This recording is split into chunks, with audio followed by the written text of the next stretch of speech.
it. Going for the hack and slash. It's a real horror show. 2, 3. He's doing the work. And right now, Boston, it feels like they are very much in control of the situation. Oh, that was so close. Prophet, his tire, it's low, but it's still deadly.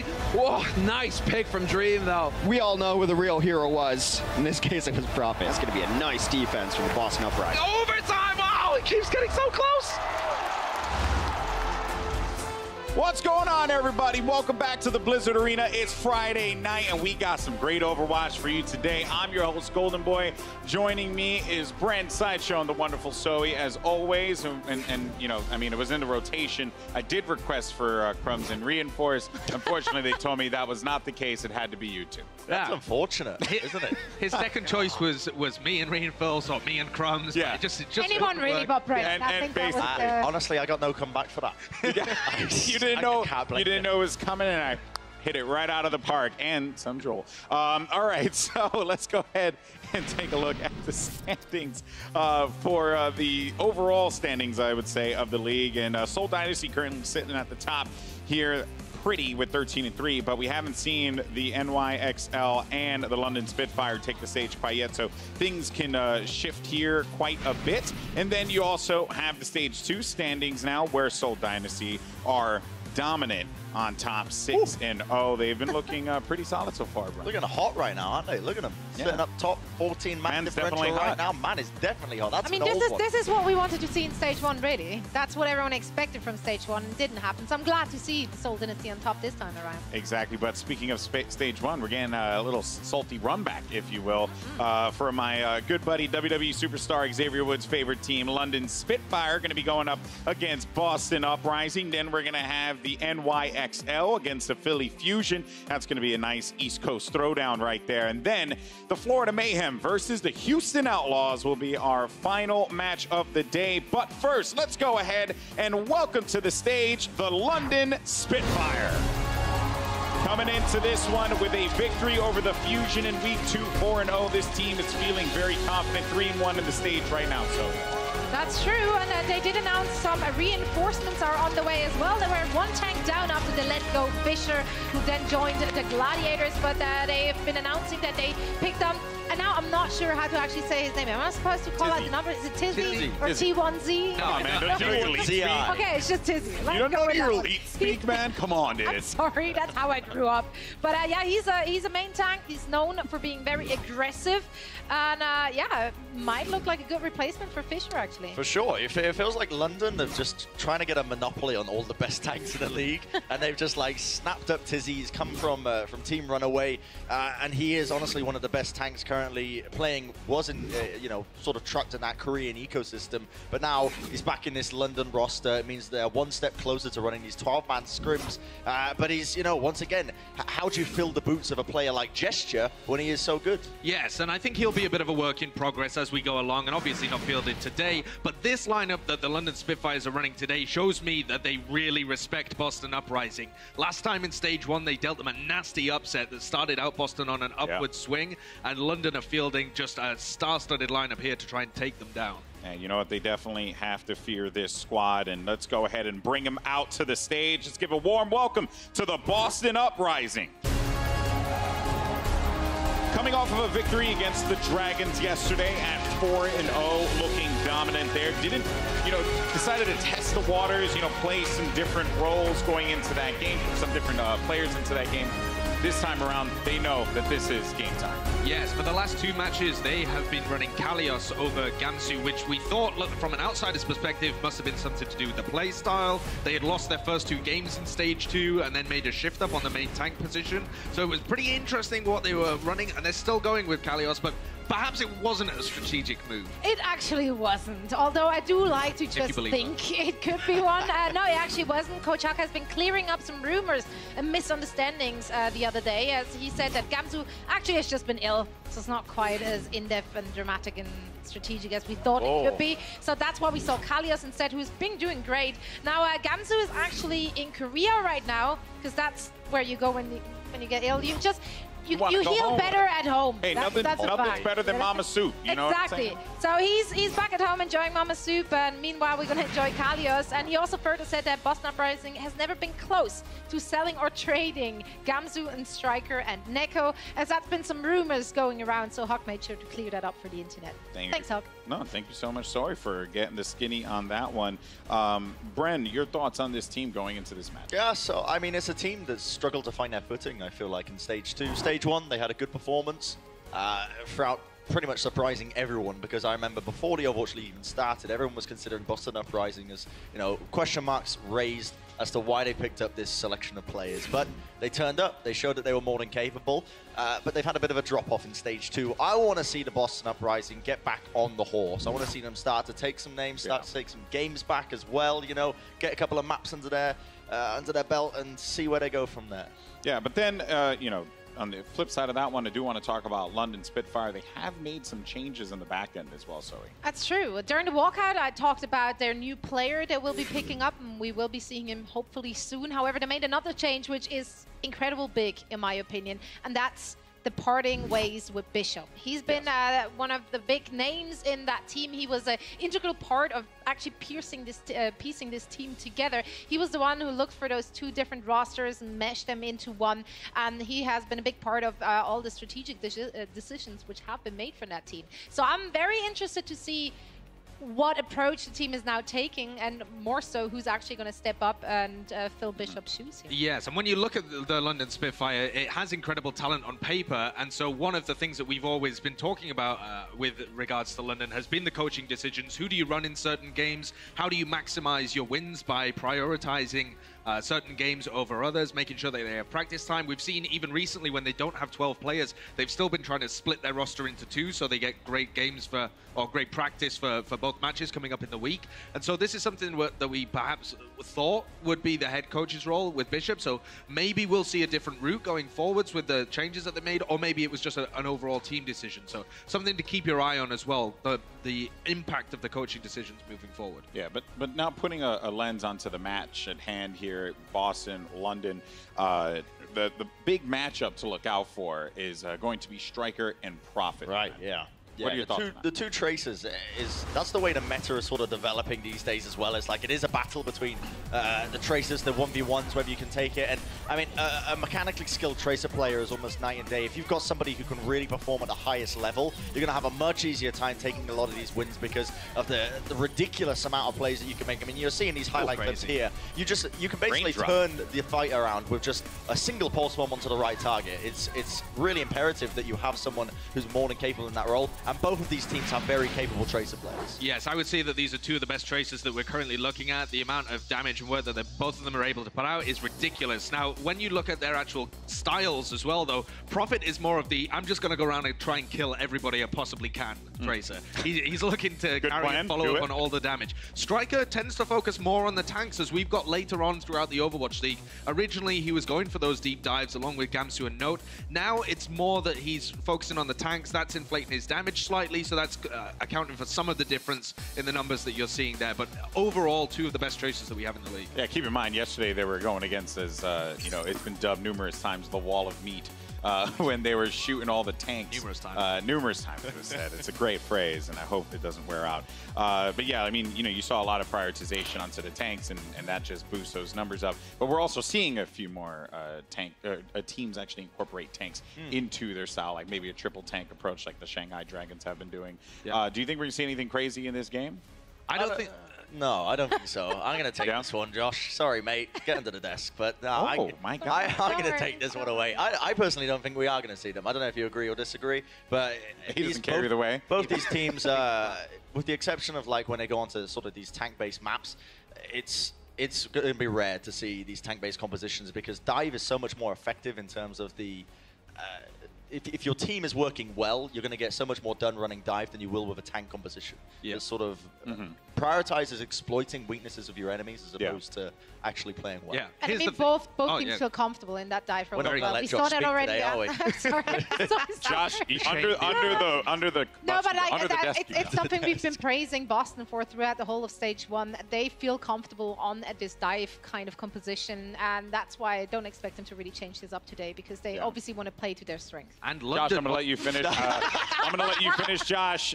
We actually have to go to the game. I really want to get your point across. There's not enough time in the day. I was just told by production we had to throw it. He's basically our Matt Damon now. All right, guys, we're going to go ahead and send it over to Boston Uprising and London Spitfire with our commentators, Semler and Hex. Thank you so much. Thank you so much, Golden Gramps. And you see, I decided, Hex, that enough was enough. I'm tall. You're tall. I'm so tall. I felt like you needed to, you needed to take the reins of the show. And so, Hex, take it away, bro. I'm going to hit you with the hard-hitting analysis. I'm used to looking up. I look up to you in so many different ways. There we go. It's like magic. It's like magic. This should be an interesting matchup for all the reasons that the desk explained to us. Most interesting to me was that this Boston team did beat London earlier in the season, January 25th, I believe. So it might as well be 2 years ago in Overwatch time. But they were able to do it very well on control maps. They brought it to 5. They were able to beat them on control in 3. And then they brought it, of course, to the tiebreaker in 5. So London probably looking for revenge. And just based on the roster they're fielding, they're not taking this lightly at all. No, they're not looking to repeat errors. I mean, we've seen Seoul kind of stumbling in terms of maybe slacking off a little bit, underestimating their opponents. That's costing them maps. When you're getting to playoff stage at the end of it, every map matters. You can't afford to take an opponent lightly here, even Shanghai. And so here you have London. They're just going to go ahead and just hit him like a wrecking ball right off the bat. Yeah, they're going to try to start strong here. Hanamura is kind of interesting as well because Boston has yet to win on Hanamura. However, they're very good at other assault maps. It's just a matter of translating that kind of style into Hanamura. And it can be a little bit difficult when you get into the dojo because it is so wide open. It plays a little differently than the other assault maps, which are somewhat more claustrophobic as you get into those final points. Yeah, what a beautiful screen that is. I love Hanamura just because we get to have it wrap around here on these giant monitors. You really get to see the feel. You feel like you're in the map, Hex. You feel like you're in the map. But we are in a simulation after all, so it's fine. Hey, we're like under the stage in a closet. So yeah, we don't get to see any of this, actually. But I do like what the desk was talking about between Striker and Prophet. Prophet is established as a top 3 tracer in this league. I don't think you'd have any arguments against that. Striker, yesterday we mentioned he's getting up there. You can start considering him top 5 and better. I just wonder if a lot of that performance you saw from Striker yesterday was based on his opponents and their composition. He was getting pulse bomb once every 42 seconds because he was simply farming tanks. Now the good thing is he was sticking those pulse bombs. He was making every one of them count. But now the test is on as he has to face a top tier tracer without a doubt in London Spitfire, and those tanks are not going to be as easy of a targets on London. London's greatest strength to me is their tank line. I mean, you talk all you want about the DPS, but Gesture is by far, in my opinion, the best tank in the league. Maybe not by far, but I think undoubtedly the best tank in the league. Well, hell, they've got such a wealth of talent in terms of tanks. They can go ahead and give one away to another team. Yeah. Just fine. And that guy wasn't a slack here either. The second best tank in the league. Yeah, like actually, you go ahead and have him. It's all right. You guys need a chance after all. I mean, London are definitely not a team to be taken lightly, and they are definitely, well, they can go the marathon run and they can go the sprint, and we'll see which one they want to go for here because London Spitfire already just kind of poking around here at the front door. It's a really interesting composition on the offense as they're running a McCree. That McCree is supposed to be able to deal with Striker and also to Dreamcast, where McCree can be very good against those dive DPS heroes, shutting down their mobility with Flashbang. Unable to do that, and this aggression from Boston is a welcome breath of fresh air. To see them play aggressive on the defense, I think this is when they're at their best. Dude, that's where Striker's definitely looking to make a bit of a statement here. Hunting him that deep, Prophet, you're not getting away. London makes changes immediately. They will get off the McCree. They're onto a Genji Tracer now. They have a Lucio as well, so their initiation ability is going to be faster. However, they will not have the resurrection mechanic that Boston is running with their Mercy. Yeah, Kelix isn't too far off of the Valk either, so they have to make this attack work. I love the Discord Orb immediately there onto Birdring, rather. Got to change it up. Prophet no longer playing the Tracer here for London Spitfire. Take note. Striker's first pulse bomb does not end up getting kills though, but he does end up hitting it at the very least. Nice healing up for London there. London might want to try to go in here and just see if they can get some ults used out of them to really even up the economy, considering the mass switches they had to make early. Exactly right, because Kelix is sitting patiently on the Valkyrie. Neko has now got his trance as well. Doshin looking for the volley there. Dreamcasper just narrowly dodging it, but yeah, they really are pulling ahead in terms of ults now. And there it is, the snipe coming through from Doshin. Striker is gone, but Dream Casper hacks them all. Up in the hallways, exactly where he wants you. That sword does AoE damage. Everything in front of him is getting cleaved to death. That fight was on a razor's edge because Midoshin, because of that early kill, got himself to Transcend, which should be able to shut down a Blade. Did not end up happening there. However, they did get both support ultimates out of Boston. Nako and Kelix now trying to work their way back up to those support ultimates, and that means it's time to feast or profit in Bird Ring. They have their DPS ultimates available. They do. The Dragon Blade definitely going to be very scary in the hands of Prophet. So Birdring looking for his angle. He's going to be following in with his tanks, and Prophet not wasting any time at all. Goes straight into the back line. Both of the supports are dead with the help of Gesture as well. Dream Casper wants to have a say, but it's going to be a little bit too late. They have a long run ahead of them here, Boston Uprising, to get back into this fight. And so London Spitfire, they're not even getting on the point. They're just killing everything before they even bother. Just taking their time, making sure that there's not going to be any shenanigans in the back there. You don't want the Primal Rage Winston to be coming on here and stalling it out, letting everyone get back on the point. Just finish your plate first and then take your victory lap on the point. They will do just that. And now this is an opportunity for them to just run over this point. They're going to make changes again, so I don't know how many ultimates they want to commit to this, but you could just go right down Broad Street, pop a sound barrier, and make them come play you on the point. Yeah, we have Prophet back on the Tracer here, and then Birdring back on McCree for London Spitfire. I think he's going to touch and just try to pressure. Try to draw get them off the high ground, yeah. I mean, he's got Gesture that'll help him out as well with Primal. Things could get fun, especially if they're caught in a corner like that. Nowhere to go. Sound barrier has been used. Note dropping dangerously low, though. Note on the edge of getting D-Mac. Has to go for the self-destruct here. He knew he was going to get taken out of it. Not quite going to find the kill, however, unfortunately for him. Fury is still here. He's got his self-destruct, so we'll see when he decides to use it. Kelix eventually gets hunted down. That's the Valk out of the fight. And a good opportunity here for London Spitfire to start making some progress on this point.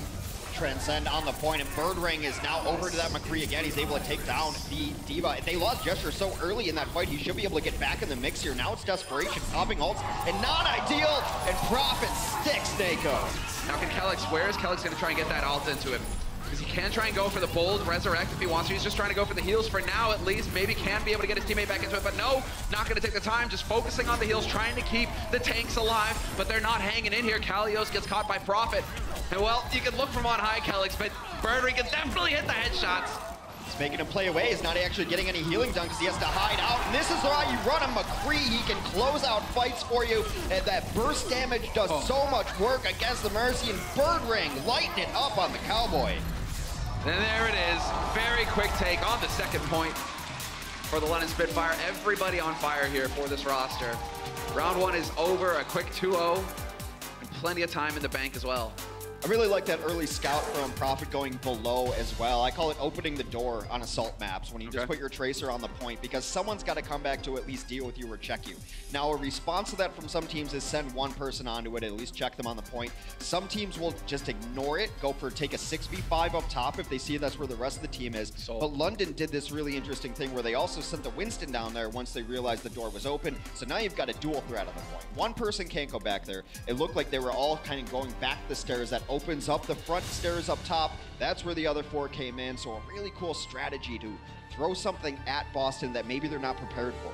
They weren't. We saw that from Seoul yesterday. I like that you're bringing it up, because I feel like London Spitfire, we saw a little bit of that on the A point here when they were taking it. Instead of getting onto the point, what you're doing, you're killing everything in sight, and then you go ahead and take the point, whether you're defending it or attacking it.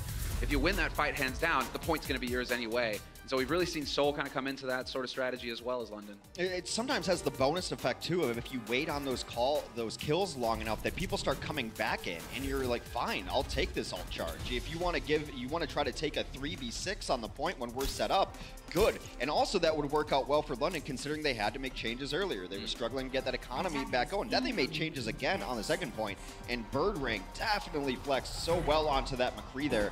And it works so well against Boston because Boston still has the proclivity to run a Mercy where a lot of teams would not. And even in Valkyrie mode, you're doing burst damage. It's not getting healed up right away up to 100%, so he's able to do that and then deny the Mercy in the air. Yeah, exactly. The beauty of McCree, you hit those headshots, you do tremendous damage. And so it takes a little bit of time for Mercy to regen. All right, let's get into the thick of things here. 2 seconds left. Boston Uprising on the offense. Now London Spitfire on the defense. Birdring on the Soldier. Going to be playing back there with Nux and Doshin. Working together as that trio. offensive Sombra on first point of Hanamura. An interesting gambit here. We'll see how it works for them. This is why they want to take this left side room. These are where all the good packs are on the left side of this map, and now London's going to have to adjust to this play. Oh, if you could just get that hack on the D.Va, that would be big. That would be exactly what NAKO would hope for. Next patch. Next patch, yeah, it's going to be even quicker, and Divas are definitely going to be pretty sad about that. He is making progress towards that EMP, up to 50% already in this next fight, but London Spitfire have made a very quick rotation. They've halted all progress here for Boston Uprising. NAKO gets overwhelmed in the corner, and London Spitfire with those big beefy tanks doing the AoE damage. Tesla cannon, you know, it's just... That was only a matter of time. Yeah. You can't just let them sit there and farm up that pack. But they did farm it pretty well to the point where they have an EMP for this next fight. But that's really the only thing they got going there was a lot of healing. They were all sitting kind of passively just to play around that. And now it's a matter of what targets he can get with this as well to get the EMP off. Already a preemptive nano, smart play. Yeah, right off the bat, so you already have to deal with a gesture that's already doing the AoE damage, boosted up 50% more. And well, you've got Birdring still on high, closing the door on Boston Uprising. It's such a big play. It's so smart to know that, yeah, they definitely have it. We did a lot of damage. They ate a lot of packs. They definitely have EMP. So when you see them at least show their head around the door, just get that nano off. Make sure that the Winston gets the nano boost there, going forward, able to do so much damage. And they banked ults here, Seth. Yeah, they have banked ults. And while they're continuing to just keep spread out here, London Spitfire not really allowing Boston Uprising to dive in and eviscerate one big chunk of it. Now they're moving together. Prophet, he's got the positioning, and there we go. It's almost as if NAKO just offered himself up. Couldn't be in a worse position there, NAKO. But Striker will get the trade onto Prophet, so a lot of DPS lost here for London Spitfire. It's one of the best targets to hit because NAKO just switched to that Zenyatta, and he's only sitting at 93%. That allows Badosha to use his Transcend when maybe it wasn't the most impactful ultimate there, but they should be on even footing now, knowing that the opposing Zenyatta spending time in spawn. So they're making progress. One tick now for the Boston Uprising. Sound Barrier committed as well. They're not messing around. And it does look like they should be able to swing this their way with Striker finding the kill on us. The backline is dead for the London Spitfire, and sure enough, Boston Uprising will win this fight on the first point, although... Maybe. Dude, this is getting a bit hairy. Dreamcasper still has the blade, though. Chester did so much there, so much tack damage there at the end. It's allowing his team to get back in, and even though Boston has kept throwing bodies at this, they're not quite able to take the first point. Casper's gonna go back to spawn with Blade, and this is so London. It's very much like Soul as well. You're right. You can't call fights early. You're right. I've learned it the hard way. We learned this lesson the other day, Hex. Gotta stop doing it when it's London on the defense. They're always just gonna come back in and keep fighting. I mean, it wasn't clean from Boston either. It was very back and forth and scrappy, and there is an attacker's advantage to a small degree, but it's not too bad of a walk for the defense to get back here, even though now they are on the point. Gonna have to use the blade, though. Yeah, and Dreamcasper's got the perfect targets right into the thick of things, along with his tanks. Now you go ahead and clean up the rest. Point itself, Fury is gone. Gesture not long for this world either. He's got a Discord on him, and he is dead. Still decent, though, for London to be able to contest that because they did make Boston burn out some ultimates, most notably that blade that you saw on your screen and also Transcendence from NAKO. So now they're not going to have that combination. They've taken control of the economy again. So even fights they lose, they're winning another aspect of the game as they try to close this one out. Oh, Striker, he's got the golden opportunity. Go for it. There's the stick. Notion is gone again. But Striker, his teammates in the meantime, all getting deaded, getting killed. Now they are deflected back out. Striker's able to keep his life going. Gets a big pack, but they have to regroup and look at this next attack. They don't have a ton going for him. Dreamcasper is going to take the moment to switch onto the Soldier 76 instead. A strategy that a lot of teams like is going up the stairs, get your Soldier 76 on the high ground alone, and then once you have some pressure on the point, no one can really go up there and pressure them. All eyes on Doshin. Volley straight in, but the shield goes up in time to negate that damage. He's got that trance locked and loaded, ready for it. Birdring isn't too far from the blade either, so that could be an opportunity. Fury with the self-destruct just deciding to clear them out. And a little bit of a skirmish, but Boston Uprising deciding that now's not the time to commit. Jesper's going to find himself some nice targets over here, but that's a lot of healing for Soldier 76, and then Note will come in over there. Gesture taken out of this fight. He should respawn in time to get back over here, though. There is an ultimate used, and Nano is out on the fields. Wow, Note getting just collapsed on Birdring with 2 big kills. Dreamcasper's out of it. And the Nano Blade, just so much damage. Even if you are a tank, you're going to get beaten up so quick. They sensed that Boston was going to go for it with Gesture out of the mix, so they did preemptively use that nano to try to shut it down before it started. Now they're going to get back to full strength. However, Casper has got his tactical visor going. I think a lot of this is going to depend on Striker, because where the supports are allowed to position on Hanamura's second point. Yes, they're a little up top, but it's going to be staircases, back left corner, back right corner. Hard to get to them both, and they're going to be peeling for each other a lot. They're moving together as a group here. Boston Uprising, once again, looking to take advantage of this high ground, hoping to be able to set Dream Casper up there with attack visor so he can really rein in the death and destruction. And Strikers now find his perfect angle. Immediately gonna get canceled out, doesn't get it. And so Dream Casper with the attack visor will find the kill on Prophet. 2 swift kills here for Boston Uprising, but we are still looking at a London Spitfire defense because Gesture has got the primal. He can leap all over the place. They're prioritizing trying to get to Dream Casper, but he just backs up, gives some ground, and now it's just Fury in Pilot Diva mode trying to at least harass him. It is not a terrible move. He will get finished, but at least a lot of his focus was going the other direction. Now desperation time to get on the point. Gesture falls.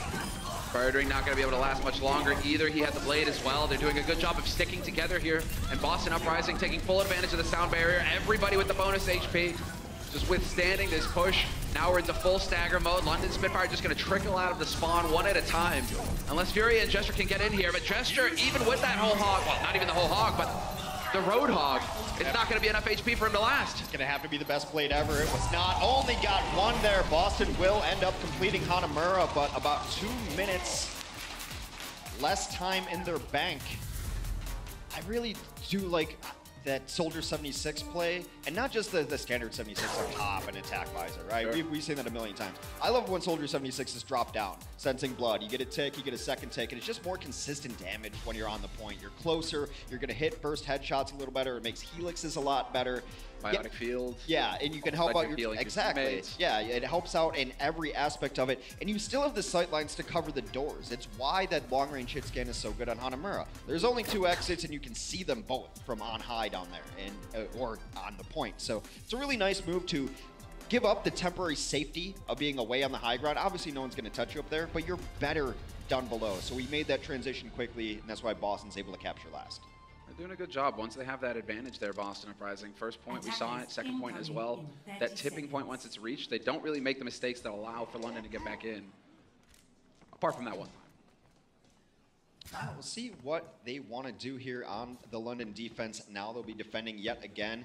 I don't think we're going to see a Sombra play from Boston. London seemed like they reacted to that very well, had it snipped out. And the problem is when you're playing the Sombra on offensive first here, that one side is really the only side you want to be in.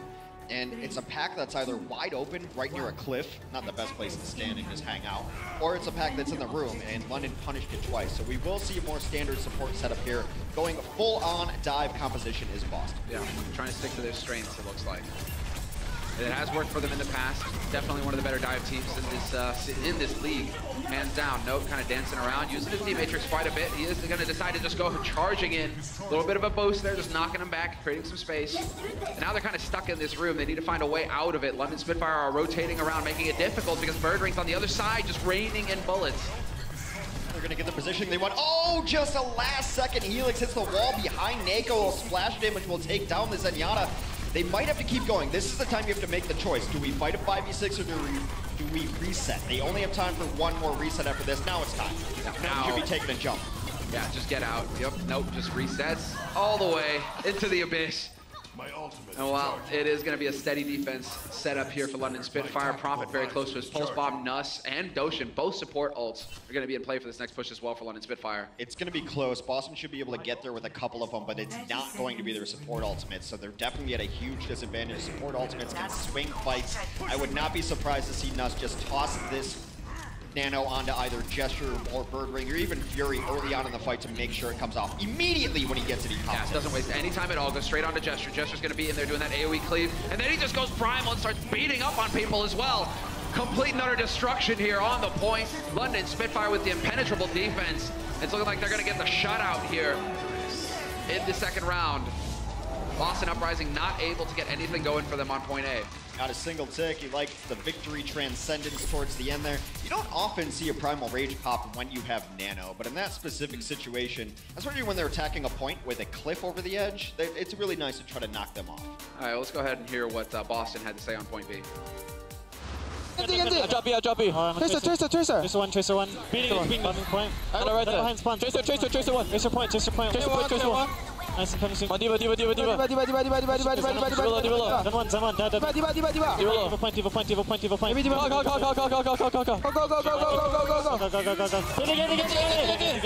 I'm on Genji. Tracer one. Tracer cut. Nice. Nice. Order.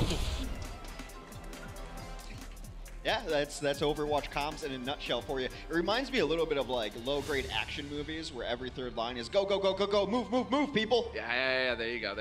Because if you say it more times, right, it gets more important. It increases the speed. It's like those old like Olympic games where you had to mash A and B to run. See, if that was, different, I mean, it's different styles for different games. You know, Overwatch very chaotic on that point, and so you really want to get hurt. But if I was playing other team games, I'd probably shouting at everybody to shut up and to clean up comms because this is ridiculous. But hey, you know, heat of the moment, you're just going all out. It is about those clean comms, and you want to make sure that the target is called, so just keep saying the name until they're dead. That's how you know they die. Someone stops saying Somebody stops saying Yeah, exactly. All right, let's get into the thick of things here, guys, because we've got 3 minutes here on the clock for London Spitfire to pick up 1 tick on the first point of Hanamura for a strong start in this series. They're going to run triple tank for it as well. Triple tank to the Roadhog end. Of course, that means Badoshin is going to go over to the Moira. That AoE healing from her is just ridiculous output. Also able to stay very safe. So they're just looking for a single hook. A single hook could win this. There's the hook. They get the DMAC. DMAC immediately profit from his perspective. You can just see how much damage he does as well. You've got shields, not for long. Hey, there's a striker hook. Perfect play. Profit, that's a high-value target to pick off. Nako gets caught as well. And while you're going to have Kalios trying to do the best that he can to stall things out, but it's just not meant to be. It's not going to happen. Dream Casper, desperate blade, but he gets no kills out of it, and it will be London Spitfire picking up the first map here on Hanamura. 1-0 lead now. And the tank strategy. Just excellent call from them. Bully your way in there and just overrun the defense. I think strategically, London was superior here, able to deal with kind of a curveball that is a Sombra on Hanamura first, shut that down very quickly. They knew exactly how to run their offense and the little scouting. Let's send 2 here, more squad-based play. Teams get shut down when they send all 6 up the stairs. London was able to do something a little bit different and move map 2 after this break. The Overwatch League is brought to you by Intel, the official computer processor of the Overwatch League. T-Mobile, America's best unlimited network. And by Omen by HP, the official PC and display of the Overwatch League.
In week 2 of stage 2, the Florida Mayhem were 1 hold away from taking the London Spitfire to a tiebreaker map. With 30 seconds remaining, Florida had 3 ultimates banked as London came in for their final push.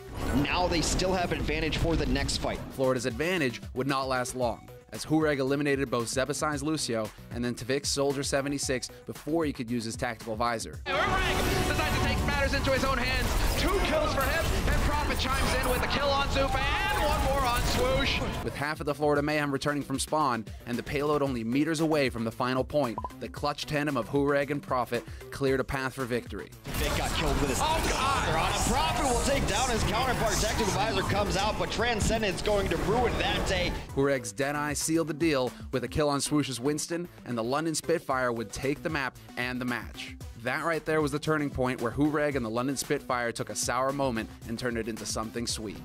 Presented by Sour Patch Kids Candy. Welcome back, everybody. Hope you learned something from that. I mean, really sick, the fact that Hureg and Prophet were able to pop off and do something magical there.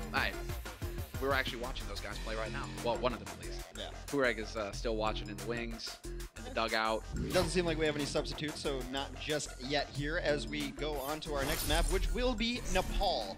I mentioned a bit in the pregame that these teams have met before. Boston came out on top 3-2 thanks to their play on control maps. Now, Nepal was not in that pool. They won Ilios in the set of 4, and then we went to the tiebreaker as well. So they have not yet to play Nepal, but they were able to beat London on control maps earlier. So it's just a matter of, is this map one for them? And I think they're good on control because you can just straight up out DPS people. You can just out mechanic people. You can out chaos people. Yes. Hex, and that is it. Chaos reigns when it's the North American teams playing. And on control, that's what it's all about. You can have more space for Striker to just get in there and start, hamstringing the back line.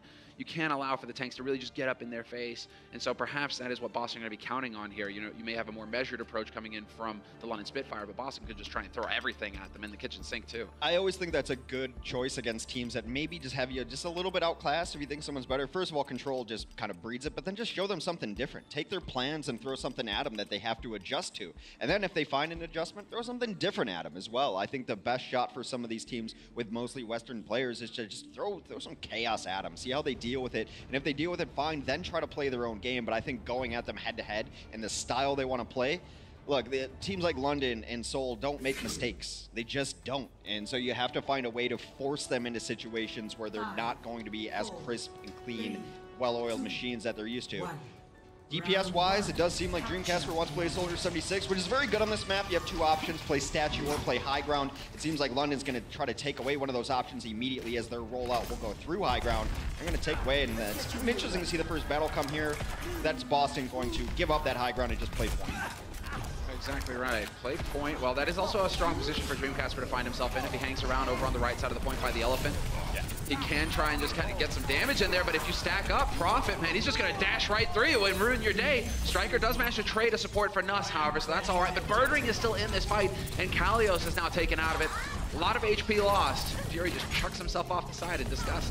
2 down very early. DPS are going to put them in the corner over there as first control will go over to the London Spitfire there thanks to their DPS coming in. Very aggressive move.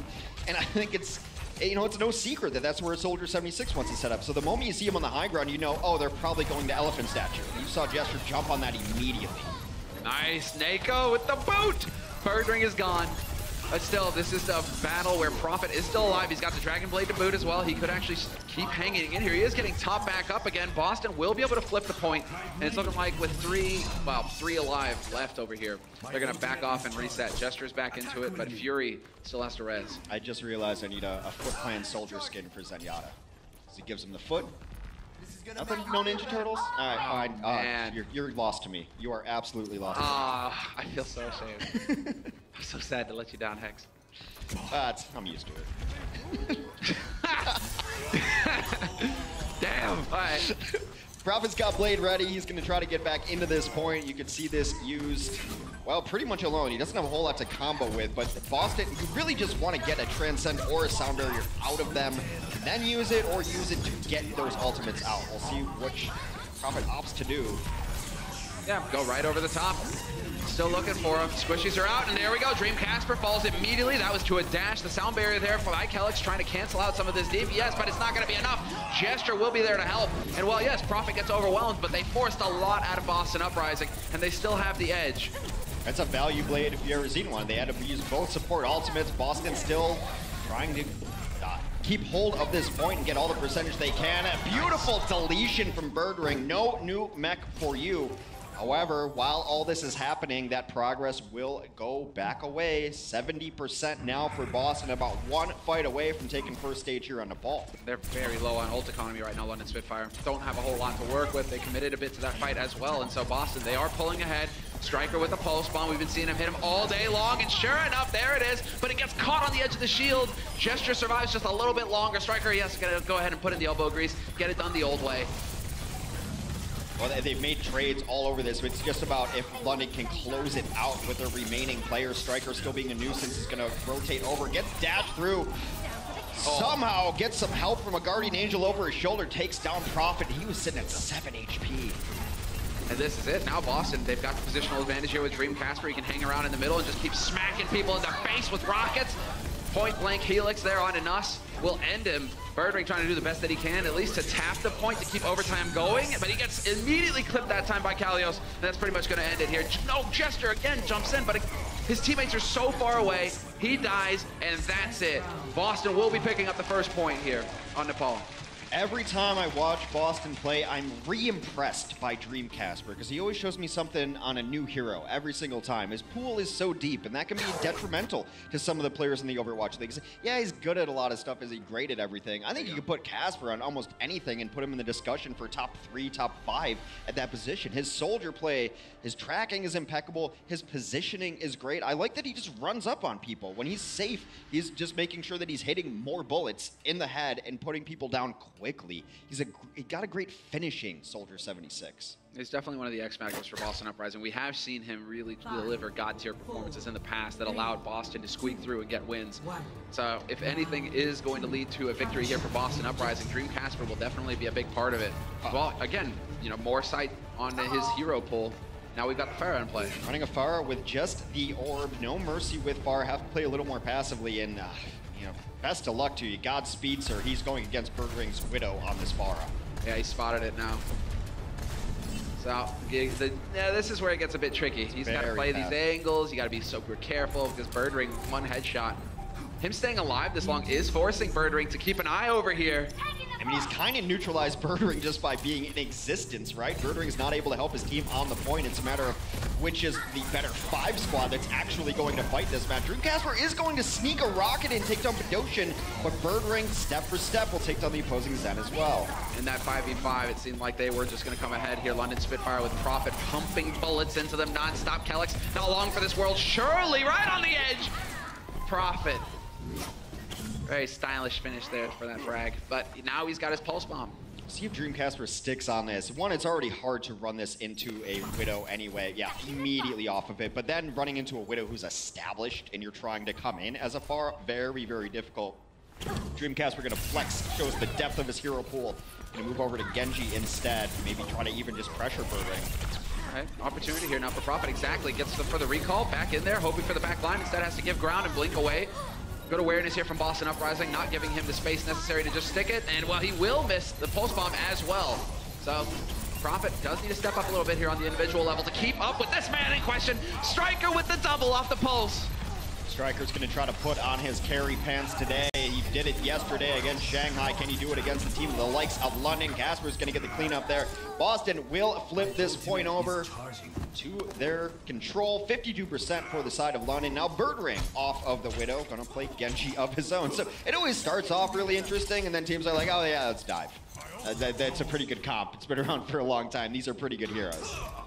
Versatile, lots of options, lots of punching power. Especially when you got Striker. What? He's at a minute average right now for Pulse Bomb. That is still pretty good. It's not the bonkers level that we saw yesterday. But that means that your ult is up quite a bit. You are a constant threat. Dream Casper now just getting punched in the face. Eventually, he's going to be able to get out of there. I was able to catch the beats, and now he's got full health. He's got them lined up in a hallway. Oh, that dash could have been huge. That'd be a really nice little boop there from Nus to keep them safe as they try to retreat up the stairs. That could have been bad. When you line up like that, a Genji dash through, it can absolutely decimate a team. Dash, and then the dragon, and then more dashes, and then everything is dead. In nice little cube-shaped forms, you know, hacked up in pieces. And well, there we go. Decides to go straight for it with that Discord. That's going to open it up for Gesture to get dropped immediately. Prophet is gone as well. And so far, things are looking fantastic here for Boston Uprising. Dreamcast even going for more, just chasing Fury all the way back to spawn.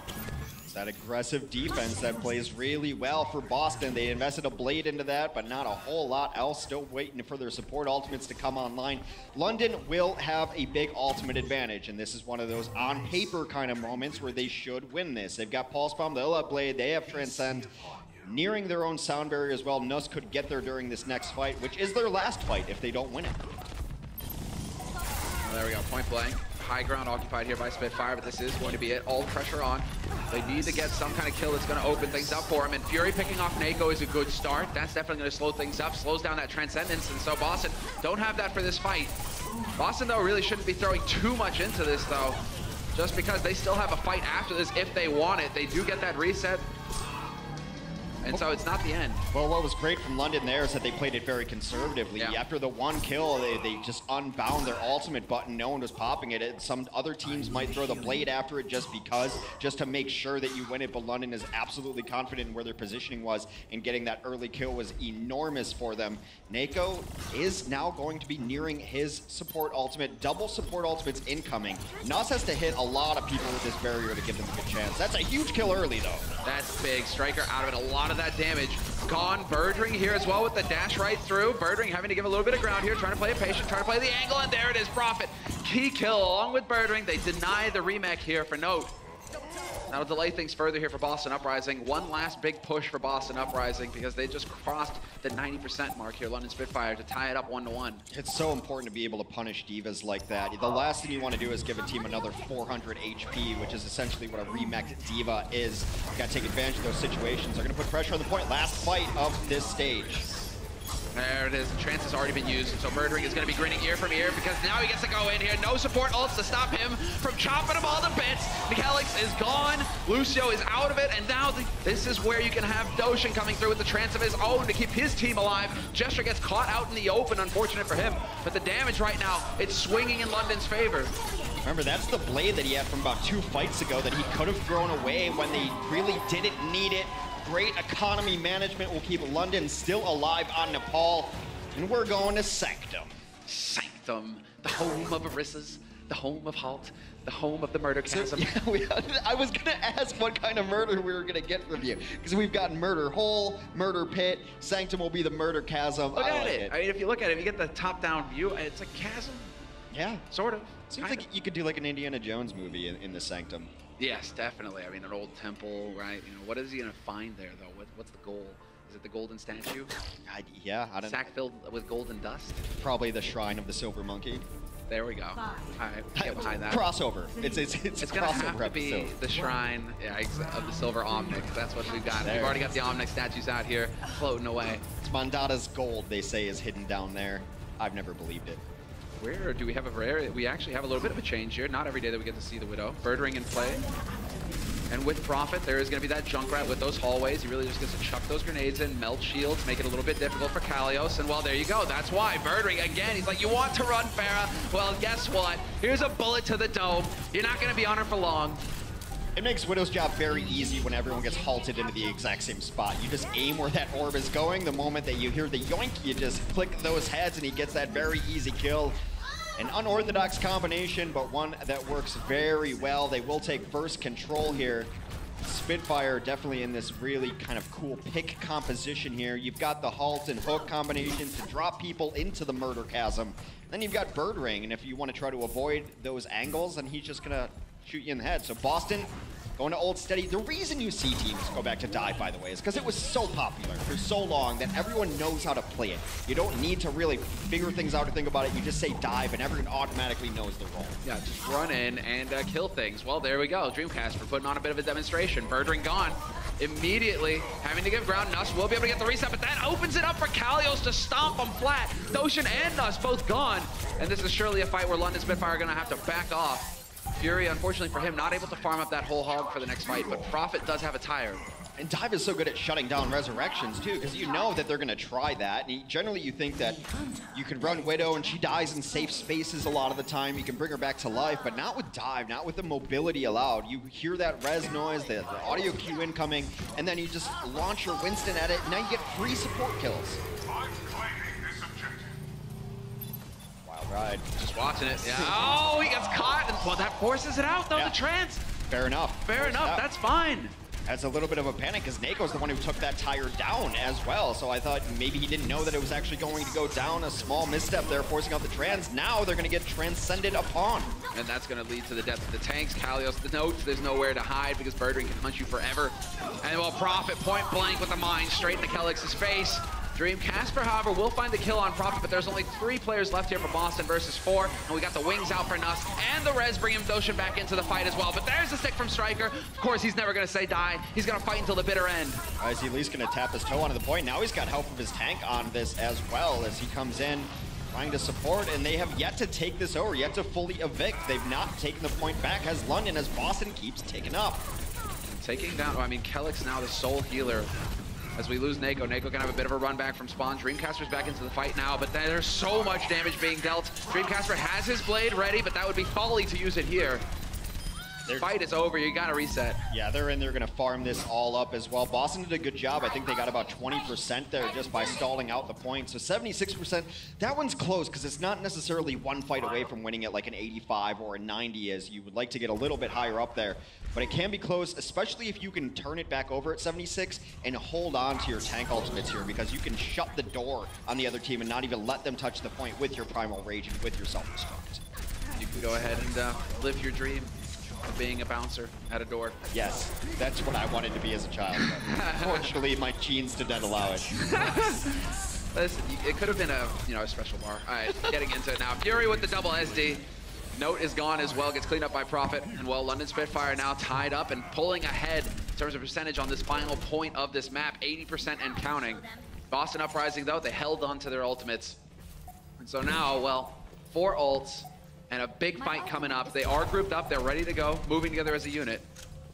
It's going to be close. They're going to have to get something out of Prophet, who so far has not really stuck that many bombs there. He's been doing fine on it, but it hasn't been giant impact plays so far. Casper's waiting. They look for him, they don't find him, and now he's behind everyone. He's behind everybody. They are still grouped up over there, however. Nuss has to be careful. He's got the Valk. Fury getting shot in the back there with those shurikens. Not a pleasant thing at all. And Dreamcasper, exactly. He knows there's no chance to cancel him out. He's going to be able to hack him. Gets the reflex. There's one dead. Not going to be able to get the follow-up, though. He's doing damage to Gesture, but he can't capitalize. And in the meantime, Prophet on this point looking to flip it. London is so good at giving away stuff they know they can give away. They gave away the cap because they know they're just one fight away. They were very patient, wanted to be in the position for this next fight. Prophet so low, just get his pulse on, waits for the healing, gonna get it, and you can never count the Spitfire out. Unbelievable, man. Their staying power, they just always are in it. And there you think you finally got rid of Prophet. Guess what? Recall right back into it. We're into overtime now. And Kalios, is he gonna be able to make the jump in time? No! A split second too late. Just couldn't save it for his team. 2-0 lead in the series now for the London Spitfire. And Boston, man, Dreamcasper in particular, when that trance goes out in that last fight, you've got to be grinning, licking your chops, just ready. He's not able to get that turning, that enough impact at the end there. London just so smart on knowing when they can fight, when they have to fight. There's no need to fight there at that point in time. Give up the point. Let's get closer to our ultimates. Let's take one big fight, and that's why the London Spitfire are up 2-0 as we go into halftime.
Profit is doing work today, not just on Tracer, but also on the Hog.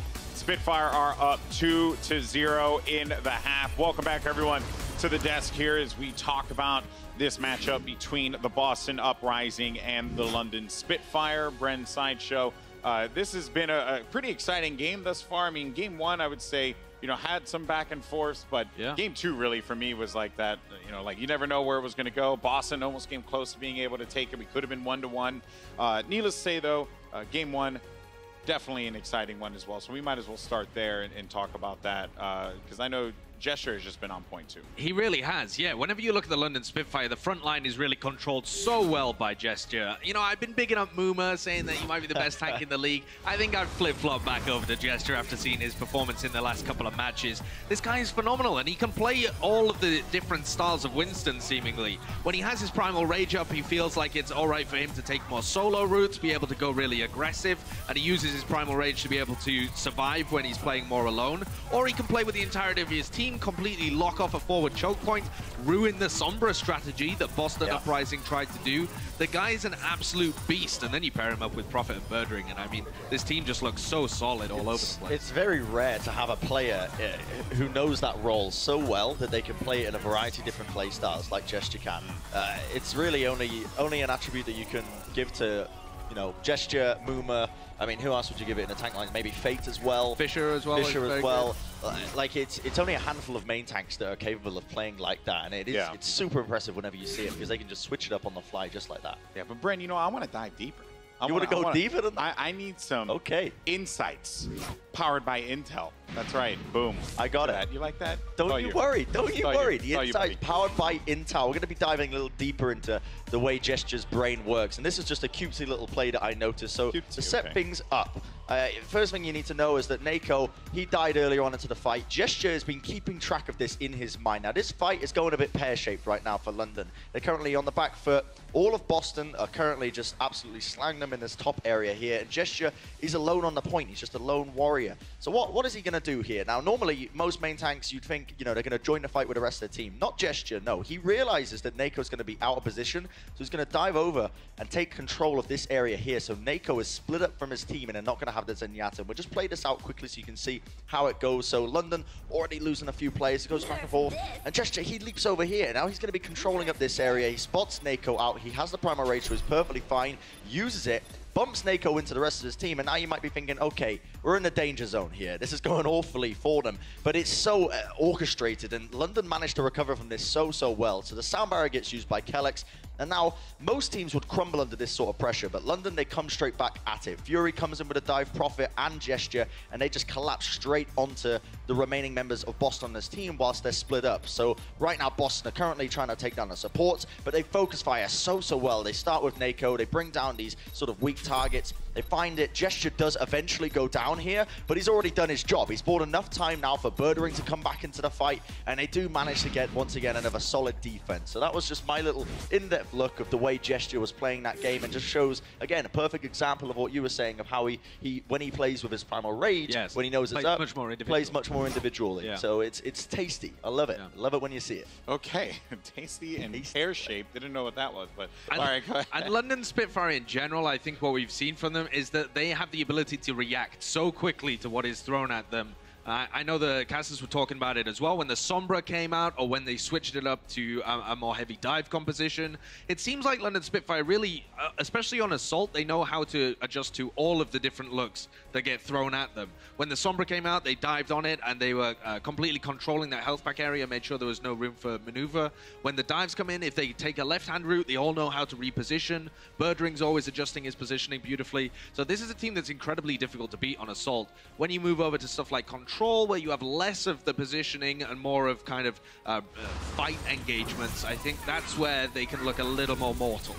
Yeah, I'd agree with that completely, to be honest. I mean, Control showed a much more even game, I suppose. Even though map 1 was very even, when we moved into Nepal, it looked a little bit closer in the side of Boston. In fact, they were 99, I think, on both the rounds that we saw, and it was very impressive from them. And we know Boston is capable of this as well from stage 1. We know that their general team cohesion is definitely up there. They work very well as a team when it comes to using the dive composition, and it can take a lot of these teams off guard. But London just have the edge over them in terms of the fact that they too are a team that can work well together. Well, I was going to say, Boston did a really good job of receiving the dive, right? You know, they took advantage, had 76 Tracer, and they played very well into that. And London kind of just went into it, and then they just got shredded. Meanwhile, when they went toe-to-toe in dive, it was very clear that London had that edge, and I think it just goes to show you how just put together this squad is. It is so dangerous. It is. I think it's really interesting, actually, when you look at the approaches of different teams and their philosophies, because a lot of the time you'll hear people talking about, okay, X is the best player on our opposing team, we need to shut him down. But actually, most teams get success by focusing on the weaknesses of other teams. When you're playing against the London Spitfire, they don't have many weaknesses, so it becomes really difficult to think about where you want to focus your attention. Do you try and shut down Profit when he's going off? But what actually has worked the most so far is putting a bit more attention on Gesture and Fury. And with the Soldier 76 Tracer composition that they used on Shrine, if they can get a lot of long-range damage into Gesture and Fury, they tend to slow down a little bit and can't go for these crazy plays, and then the whole setup kind of falls apart. You notice as well, like in Nepal, various points where they were prioritizing with the Soldier 76, like you were saying, they were using the damage boost with the Mercy as well, just literally poking at Gesture the entire time, just trying to bring him down to low HP so he can't get those dives in, he can't get the damage done by diving in and setting up these engages for the rest of his team. So it's a nice game plan in general when it works, but in that case, London just seemed to be able to adapt, maneuver around what they were trying to play much more effectively than I guess Boston were used to. I mean, look, the truth is, when you look at this roster and you see the players that are on that stage, there's not a single weekness there, man.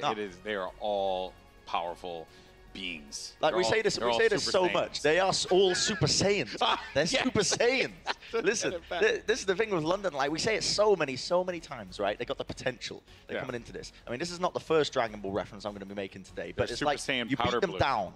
You beat them down. You know, the Saiyans, they get stronger when they get beat down, right? You know, they get on the verge of weakness, the verge of death. When they come back, that's it. Suddenly, boom, they've unlocked the next level of Saiyan. I don't know how they do it. I don't know how they keep me captivated for so long. I mean, the storylines are just getting rinsed and repeated, but still, I love it. All of those references went about 10 miles over my head. Just didn't have a clue. Hey, are you saying they're Miles? Use Miles. You're American. I'm saying now. they're good. I'm saying we use Miles in the UK. No, you don't. All right, guys. So that is going to do it for the half. But the good news is, for Boston fans, they're not out of it just yet. They can make the reverse sweep happen. They have the capability to do so. Will they do it on Hollywood is the question. Don't go anywhere as the Spitfire and the Uprising take place after this. The Overwatch League is brought to you by Intel, the official computer processor of the Overwatch League. T-Mobile, America's best unlimited network. And by Omen by HP, the official PC and display of the Overwatch League.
Mistakes, DPS, Boston Uprising.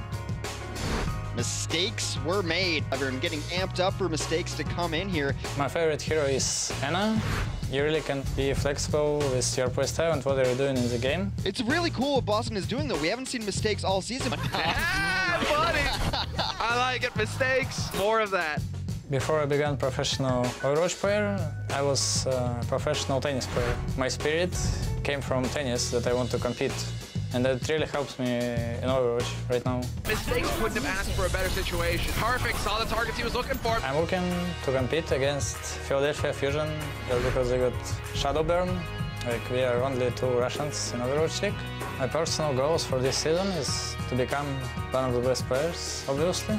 But I think teamwork is really important. And yeah, I want to be best teammate. Mistakes cleaning up, absolutely crushing so far. All right, welcome back, everybody. There we go. Mistakes going to be subbing in for Dream Casper.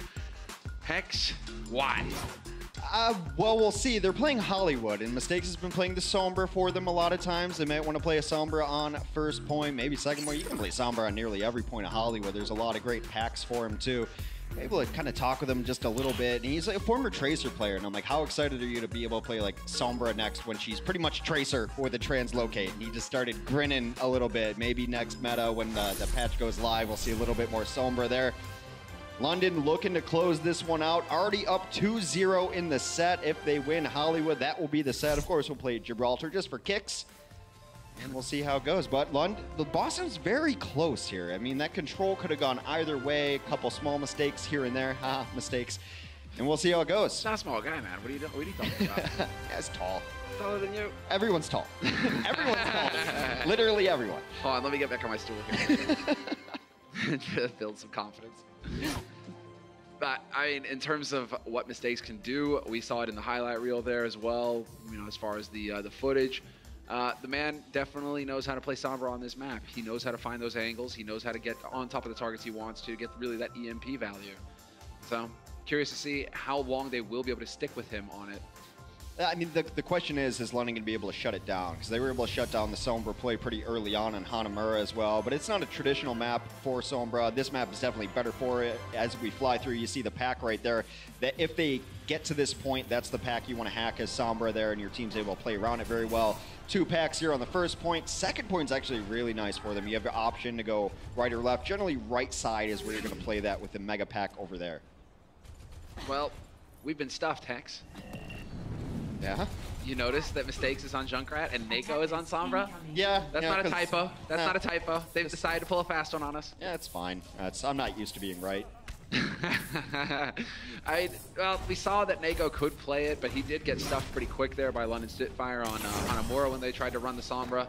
So interesting to see that they're deciding to change up who's playing the Sombra, because really when we see Mistakes play, we see him on Sombra. But yeah, it's a small sample size, but perhaps he's got a better Junkrat than Dreamcasper. That's who he's subbing in for anyway. Fair. And we'll see how that works out for them. London on the offense, gonna go pure dive here, so setting up with the Cafe, not great, but Boston's got some answers to this in the Roadhog and the Junkrat, very good against those flanking heroes, able to set up static positions. And we'll see how the Sombra works out on this defense for Boston.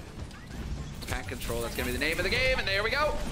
Prophet gonna figure out real quick that perhaps his pack over there that you could try and count on to keep him topped up is not going to be possible, and so there's gonna be a limited amount of healing here for London Spitfire. It's gonna be on the healers, on the supports to keep the boys alive. They're making quite a bit of progress early on here, however, London Spitfire. A bit of a chaotic situation, and Nako gets clipped.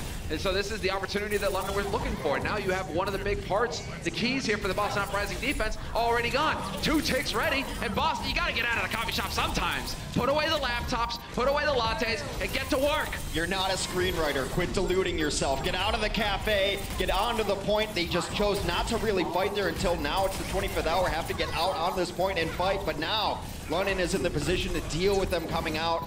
So far, still making some progress here. With all of those kills, you have to imagine that London will take this first point with relative ease. And that was just a run and gun, never-ending fight that eventually London Spitfire were able to come out ahead on, and they will capture the first point. Kalios desperately trying to get through the doorway, but I think he was getting body blocked, so just not able to get out there to continue to contend. And so, well, Nako just got his EMP towards the end of that, and that's because London played in the cafe in front of the pack. That was the only thing hacked right there, but you'd have to go through bodies to be able to get at that small pack, not even a mega pack. So charge not quite there. Nako's gonna get off of the Sombra immediately, so that gambit that they tried to run did not work out for them. Didn't pan out. Well, London Spitfire are going to be feeling pretty fantastic right now. They don't quite have the 6-pack, but they have definitely got a lot to work with going into this following push. Only the Blade getting invested as well. So just Kelix gone, obliterated immediately. They still have 5 ults to work with, although Prophet did just get caught by Striker, so that's a valuable kill. No pulse here. Yeah, he'll be back in the mix here shortly, though. It's a short walk, especially when you can traverse time and space, as our Witchcraft Sorceress from Britain can do. They are having 5 alts to go forward with. It's going to be very difficult for Boston. They need to get their economy in shape right now. They've got a self-destruct and a pulse bomb. The man to watch is Striker, see if he can start equalizing here. Trying to get in here. He will get a bit of a challenge at least. And there's the trance used by Doshin, trying to set up this next initiate, this next fight, as there is Kelix going to be gone. Teamed up with Gesture, just getting kill after kill. Prophet decides to chime in and get in on the action himself. Definitely doesn't want to let them hog all the fun. And Fury will find Striker. So now the contest possibilities here kind of running out for Boston Uprising, and that cart just going to just keep roaring over towards the studios. Note got himself 2 kills during that. Mistakes has been on the 76 for a bit. He's going to have Tactical Visor, not the best area to be able to use it. It's going to be about where can he come out here. I think this is the right angle to take. Maybe he uses the Tech Visor here when his team's distracted. He's going to wait for that Winston bubble at the very least to dissipate. Might be the time now, especially with D.Va out of mech. Yeah, no mech D.Va, although she can potentially get back into it. He's going to look to deny that, and well, Birdring caught out in the open, definitely not where he wants to be. Going to zip back around the corner, and so Tactical Visor only really going to be doing damage to the tanks, and that's not ideal. Nako, however, and Kalios will come out ahead, and there we go. The wall of blue in the kill feed for Boston Uprising, finally winning a fight. Very good rebuttal for them. And it was a nice positioning there by Mistakes to go towards the cart there. He saw the rotation was happening over towards the other side. That's where his tanks went. And pretty much when you're on Soldier 76, you can just follow your own tanks because in front of them is going to be the enemy. Shoot through your own guys and you'll end up getting those hit notifications. So second point has been stalled out here, and now Boston's in a good position. Kellex finally has his Valkyrie up for the next fight, can preemptively use it if he's getting pressured because they're definitely targeting him. Oh, a little sneaky. Yeah, a little sneaky play there from Prophet. He's going to get the recall out of harm's way, however. Birdring on high, gets top back up. He's got the blade, and so that could be exactly the big play. He's going to go straight for the defense. Mistakes is gone. If he can pick up that ulting Valk, that would be big, but he's not going to be able to connect with Mercy. Kellex counting his lucky stars that he's still alive in this fight. Well, he put him in a bad position that he was not able to resurrect anybody either. Still alive in this fight, but it is only Kellex and a few others remaining. Doing his best to keep it alive is Kalios, but that will be London taking this second point in short order here. They continue to roll through. In a game, the seesaw of an economy keeps going back and forth. London now in a much better position. I think Nutt's gonna stay on this. He's definitely he gets the resurrection there. He's close to Valkyrie. Now you wanna run it on second because of the verticality. Mercy, one of the only support heroes able to get up to your team when they're on the roof, or at least easily, not having to wait for that slow ride elevator. And now Birdring getting the swap onto McCree. Long lines of sight for him to go to work. Looking for those headshots, Prophet. There's Kellex. Oh, Mistakes! What a sick helix! That was awesome. Mid-air as an afterthought. Prophet definitely not expecting that one. Very nice play there. Birdring still alive in the backline, trying to hit these shots, not quite finding it just yet. They come around the corner, but now London has been so patient. They're gonna have support ultimates up for this next fight. It's a matter of what order they want to use them in. Both these support ultimates kind of do similar things, AoE healing being the best benefit of them. Absolutely, Striker definitely needs some healing, needs to get topped up a little bit. It seems like Prophet will get forced back, but Prophet going for the pulse, and Prophet with the double! Kellex gone! Big kills coming through here, and this is a big opportunity now for London Spitfire to continue to press forward. They held on to 3 ults as well, and Birdring getting closer and closer to the Deadeye, which can be used out in the open here to just zone off the defense, stop them from getting onto the point. A double pulse bomb kill during a Transcendence. The burst damage too much. You can't heal through it right there. Able to demech 2, and that puts them in a 4v6 while a support ultimate is out. Mistakes being completely shut down with that Tactical Visor. Meanwhile, on the ground, though, Striker has taken down a couple. It's a 4v4 on the point. However, Boston has no healing. Now you still have Birdring here. Look at how much damage you can do when you hear that headshot go in, man. People are not happy about that if they're on the receiving end. And Prophet right up there, keeping on top of the support, on top of the backline, not letting Kellex get comfortable. Mistakes will get caught by Doshin. Doshin with the double, in fact. And this is where things can get a bit out of hand. Boston Uprising trickling in one after another, and eventually London Spitfire will succeed in collecting all 3 points on Hollywood. Doshin does what he does, just a casual 3 eliminations there at the end, no problem. He's so mechanically gifted as Zenyatta, it seems unfair at times for this London team. They're able to finish out Hollywood here. If they're able to stop Boston anywhere along the way, then they will be taking the series. He just brings so much damage. Yeah, I'm glad that we're getting the replay of his positioning here. He brings so much damage to the table on top of the excellent heals, on top of the trance. He dealt, what, 5,000 damage there. Compared to Nako, you know, 3,000, and then only 285 from Kellex, but Kellex was on Mercy most of that time. So, I mean, it's just like, you just have that extra DPS that could give you that extra little bit of oomph in the push. And it's another reason that you run Mercy when you have a Zenyatta carry like that, because Zenyatta is almost impossible to kill if a Mercy is with him, right? They're great duel together. They don't necessarily have the peel or mobility that other supports have, like a Lucio, or maybe even an Ana with a Sleep Dart. But you can't kill the Zenyatta because he's got the beam on him constantly. Then if you switch to the Mercy, the Zen's just going to discord you and kill you anyway. They work so well in tandem, and a lot of teams still realizing the utility of that Mercy there. And then when the beam's on him to keep him alive, just switch it over to damage, and you let him fly through with the damage boosted orbs as well. Jonak's like, sup? Somebody talking about me? Somebody talking about me? Jonak constantly getting damage boosted. It's how he does so much DPS on Zen. But hey, you know, that's a team strategy. New York definitely have one of those Zens that can really get that carry potential going. All right, set up here for London Spitfire. We will have Birdring running the junk, Prophet on the Tracer. And as far as Boston Uprising are concerned, it doesn't look like they're even going to try and go for anything clever here at the beginning. It's straight dive right out the gates. No, perhaps just wanting to give some Mistakes some play time today, integrating everybody as part of this team. We expected a Sombra play out of him. It's what we've seen him play in the past. Yes. That was mostly on Route 66, another great Sombra map, so they don't want to run it here on the offense. We'll see how his Genji stacks up. He feels very confident in a lot of different heroes. He wants to show, he wants to have the opportunity to show that he is capable as a DPS on a variety of heroes. Kalios on high. They do manage to get a little bit of a foothold going here, Boston Uprising. London Spitfire allowing them quite a bit of room to work with, and they are holding pretty far back. But Kalios getting bolted down here, nearly on the edge, can't even jump back out the safety. Prophet doesn't let him, and then Gesture's there to take out Mistakes. Two valuable heroes lost here for Boston Uprising, and they're already trying to back out of here, but it doesn't look like they're going to let Striker get out unscathed. He's gone 6 feet under. Looked like a bit of miscommunication there. Always hard to tell. Looked like he jumped in, and then perhaps halfway through his leap, the call came in that they were going a different angle because he turned tail very quickly. I thought it was actually a really cool play to jump into the cafe, drop your bubble, and kind of mitigate any sort of help that those people in the cafe can give you, but did not work out for them as London simply collapsed on him. Now they were aware that Striker could be on an off angle here. They are going to move together, though. Striker still on the point. Will take the duel with Prophet. Goshen chucking orbs through these angles, hoping to connect with Face. Not quite yet. And in the meantime, his team, they're really not giving a whole lot here for Boston to collapse on. They're putting a couple players on the point. This is a big one, though. Nako managing to get the win, and Nako turning up as well. That is 100% over. They 4 quick kills. Well, you know what? It is London, so maybe they'll bring it back. It's always hard to call. Prophet is doing his best one-man team impression. Able to get a couple kills, but not quite enough there. And Boston now is also on the verge of getting very impactful ultimates online. Both supports, both DPS. They did that just with plain old-fashioned shoot them in the face. The observers are on point today. I was just wondering, Nako, where did he come through here to just get all of these kills and collapse that defense? Because it was looking so good for London Spitfire. Definitely not expecting the flanking Zen. That definitely ruined it there for London Spitfire. Can't hear him, just floating on air. Oh, no.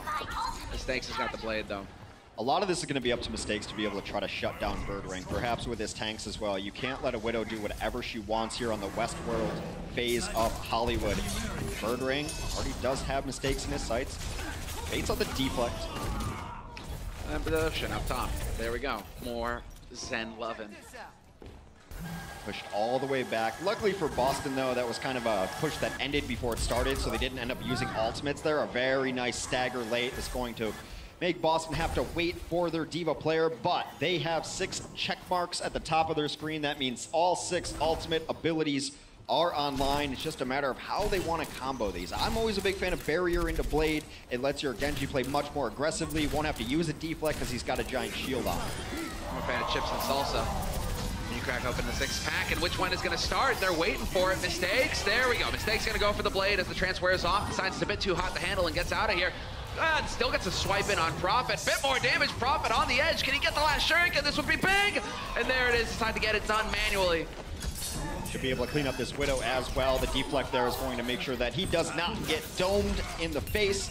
Birdring down, and this dive continues to go forward. They did expend nearly all of their ultimates. Only Pulse Bomb remains, so the swing back should be pretty strong for London, as they're going to have Valkyrie ready for them as well. Birdring knows that he's not going to be able to take high ground anymore based on where this card is, so he switches off of the Widowmaker. A whole lot of ults used in that fight, though, for Boston. Only Striker with the Pulse Bomb left. Gesture leaps in. He's got Primal Rage, though, so he doesn't really mind too much. He's just going to be a nuisance here, forcing them off of the point. Valuable time burning off the clock here for Boston Uprising, and once again having to give ground. Gesture, man, just not letting up the pressure whatsoever. He will eventually get traded. Note is going to be there, but that creates the opportunity to take down Kalios for his teammates. And well, they just continue to just hunt kills. That trade is absolutely fine there too. He knows they're not coming in once he's taken down them out of the fight. And also he pushed them all the way back, that even if he doesn't trade there, he's going to be back for the next fight given on where spawn is and where the next fight is likely to take place given the payload's progress. I was a little bit surprised that Striker did not pull the trigger on that Pulse Bomb. I thought he had Zen dead right. So there might have been a Diva there that I didn't notice as well. Boston, though, not all the push that they wanted. They've only got it halfway through Westworld here, having to use all those ults. That's a huge opening kill from Nako, though. Profit out of the mix. And on top right now, Profit is gone. Trance has been forced. That's from the 3. That trio diving in. The Genji, the Diva, and the Winston working together here for Boston, and that opens it all up. Mistakes with a double dash kill on the supports. Always feels good. Blade going to work as well. And Boston Uprising, some very solid dive work, some teamwork there. Great to see Mistakes playing well on his Genji. Of course, he came up a little bit as a Tracer main, but you know, those are translatable skills when you're running a pure dive composition. You know when it's time to go. The mechanics are, of course, vastly different between a Genji and a Tracer, but it's not necessarily about positioning and then when are you going to go and when do you have to retreat? It's all feel and the comms as well. Mistakes, though, up close. These kills allowing them to really make some progress here on this payload. Past the second point, Nako wondering, hey guys, how's it going over there? Anything? Yeah? Yeah, cool, cool. Yeah, I'm fine. I'm fine. You know, just tweeting on the cart. Just hanging out. Just tweeting on the cart. This exec, you know, he gets kind of antsy, but he's a cool guy. You know. London made some changes. Birdring, for a moment, was on the Widow, which I actually like for this last point. It's just one long hallway, but there's going to be a lot of times where they're not playing in that hallway. They're playing above. They have the dive composition, so he's going to go to a Genji of his own. They have made a switch onto the Ana, though, so perhaps trying to keep at least one of their supports out of the fray. Looking for the reset. Bounce is out, though, for Kellex. We hear it burning away. Mistakes. Just throwing shurikens in left and right. London Spitfire darting in, trying to just delay a little bit further. Down to 1:50 on the clock here for Boston Uprising. Mdoshin, good angle for him to just chuck orbs straight down the alley, but Mistakes now. He's got his blade. He's going to be looking for him. He knows where the Zen is playing from. If he can just find the opportunity to get the dash into the back, things could get a bit hairy here for London Spitfire. London was playing very passive, but I think they were waiting for that nano boost to come in, and then they will engage. Here comes the counter blade, though, looking for some. And there's the one. Oh no! Denied by Birdring. Mistakes, not able to pull it off. Definitely saw his chance, but Profit's having none of it. They will be deflected here as we're just over 1 minute on the clock. Mistakes makes a switch over to McCree for this final push. Well, maybe second to penultimate push, if you will. Birdring's gonna have Blade. Other than that, pretty empty across the alt boards up top. Mistakes going to the McCree perhaps to shut down these flankers from London. Flashbang, obviously a good answer. And well, Birdring decides, hey, it's my time to shine. Nako is not having it. Shuts him down with the volley immediately. He is gone. That's a frustrating moment there, but Boston Uprising, now they've got the golden chance. There's the flashes. I was saying it. Fury gets denied a remake opportunity. Profit's still going to be alive here, however. Mistakes wishing perhaps that he had that grenade, but Note will be there as a helping hand. And they are so close now, Boston Uprising, to pulling this off, to getting this push to come together and work. Birdring gets denied on the Mei. Gesture leaps in, but it gets melted immediately. Now it's Notion's turn. With the Deadeye here for Mistakes, there is a chance at least to get the DMX, but it's not even necessary. Knocked off the point. Melted is not even strong enough of a word of what happened to that Primal Rage Winston. Jumps in, he's discorded already. They flashbang him. I think a fan the hammer came in him. That's about the fastest you'll ever see 1,000 HP disappear. Absolutely deleted. The Mei play came in. Birdring really struggling to find what hero he wanted to play in the last 5 minutes or so on this map. Switched 3 or 4 times, switched in spawn a couple times, did not have a great answer to it. I've just been really impressed with Mistakes. If you took his name away and said it was Dreamcast, I'd be like, yeah, probably. Yeah, he is definitely, he has got that level right now. He's showing it as well. And, well, perfect opportunity for him to do so. I mean, you can be a sub for a team, but being a part of the main roster is definitely what it's all about.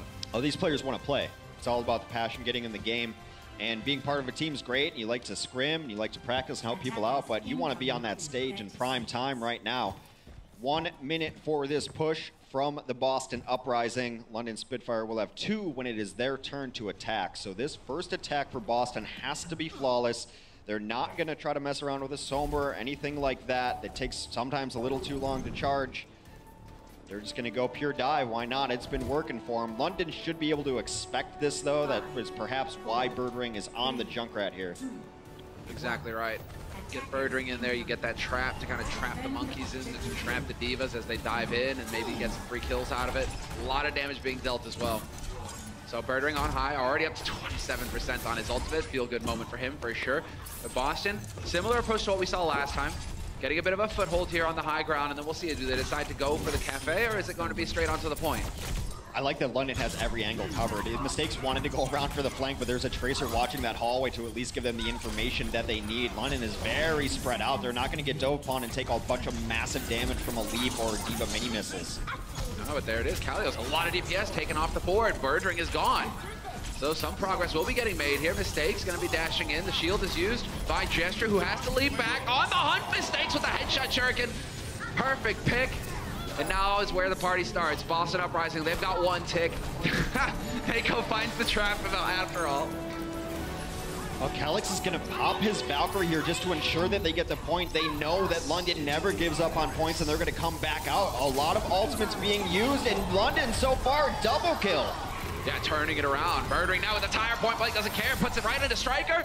And that's not going to leave a whole lot here for Boston Uprising to work with. Although, as I say that, Mistakes has got the blade. Finds Ocean to start things off. Looking for another target here. Looking for anything, but he's getting mines to the face, so that's never pleasant. And he was the last man on the point. Kalios running in, but he's not going to make it in time. And round 3 complete. London managed to hold on the first point here on Hollywood. Just so patient, understanding what is at stake on that point, and if it's time to fight on the point, put yourself in harm's way, or to hold back. That has been the mark of London all series long, and now they are simply 80% away from taking this series. That's all they need on first point. And I thought the ults might have come out a little late there for Boston, and they wanted to hold them. They thought they're in position to have Valkyrie for the next couple engagements. Maybe an earlier Valkyrie allows them to get more aggressive, push them out, not allow the jump back, but it's all easy to say in retrospect, looking back. Yeah, that hindsight 2020 vision. Always nice, but that's the joy of being a commentator, or an analyst, Hex, or a coach. Yeah, or a random poster on the forums. Yeah, social media, it's a wonderful thing. Everybody gets a chance. Everybody gets a say. Everybody gets a voice. Well, wonderful. Wonderful. Boston Uprising now. Flipping it over on the defense. London Spitfire with a good bit of time here to work with. 2 minutes on the clock. And because they have that 2 minutes, they can go with this slow and steady push. They're going to run a Rhine, a Roadhog, and a D.Va. They're just going to be the impending glacier of Hollywood, steadily creeping towards the point. 2 minutes, probably enough time to even get yourself close to a shatter, something along those lines. And we'll see where Birdring wants to set up and if Boston can deny it. The last thing you want is to let a soldier set up on top of the stairs right across from the cafe, especially with tank support up there. He does have Kalios. It looks like Mistakes for now is going to be chilling over in the cafe, working on that book, working on that screen. You're working on that novel? Working on that novel. Got a bunch of pages stacked up. Got some protagonists with issues. Yeah, well, they're about to have some here. Boston, man, they're not holding back. London Spitfire just charging right first, head first rather, into the defense.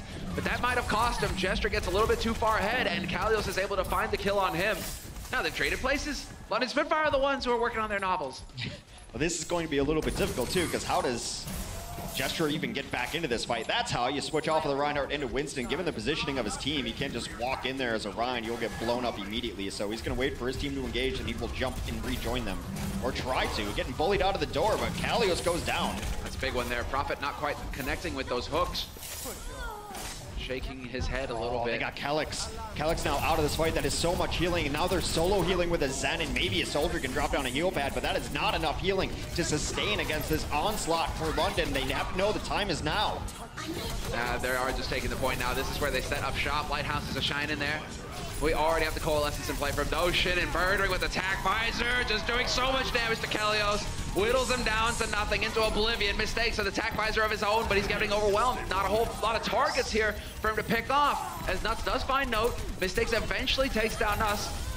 Back and forth, but this is where it is just going to spin out of control here. London Spitfire, they find the key kills that allow them to close it out and win the series. 3-0 versus Boston.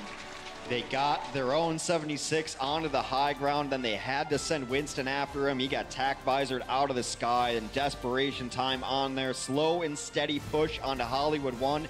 That's why those first halves matter. You get that extra minute, then you can completely change your style. If you're under a minute there, you might not even run tanks. You saw everyone switch off, rotate around back, and then they get Gesture onto the Winston to rejoin the fray, get themselves a couple kills, and Calyx never able to get to Valkyrie. Died about 82% on his second death. That is a real feel-bad moment if you're on the Mercy. You really need that Valk for that final hold, but instead, It is going to be London Spitfire walking away with the W today. There is still one map left, and we'll see it after the break.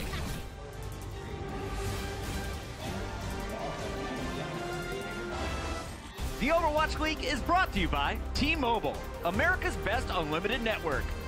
Omened by HP, the official PC and display of the Overwatch League. And by Intel, the official computer processor of the Overwatch League.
Welcome back, everybody, from the break. We're going to get into the last map of this series. There will be no fifth map. They did it. London Spitfire managed to win 3-0 versus Boston Uprising.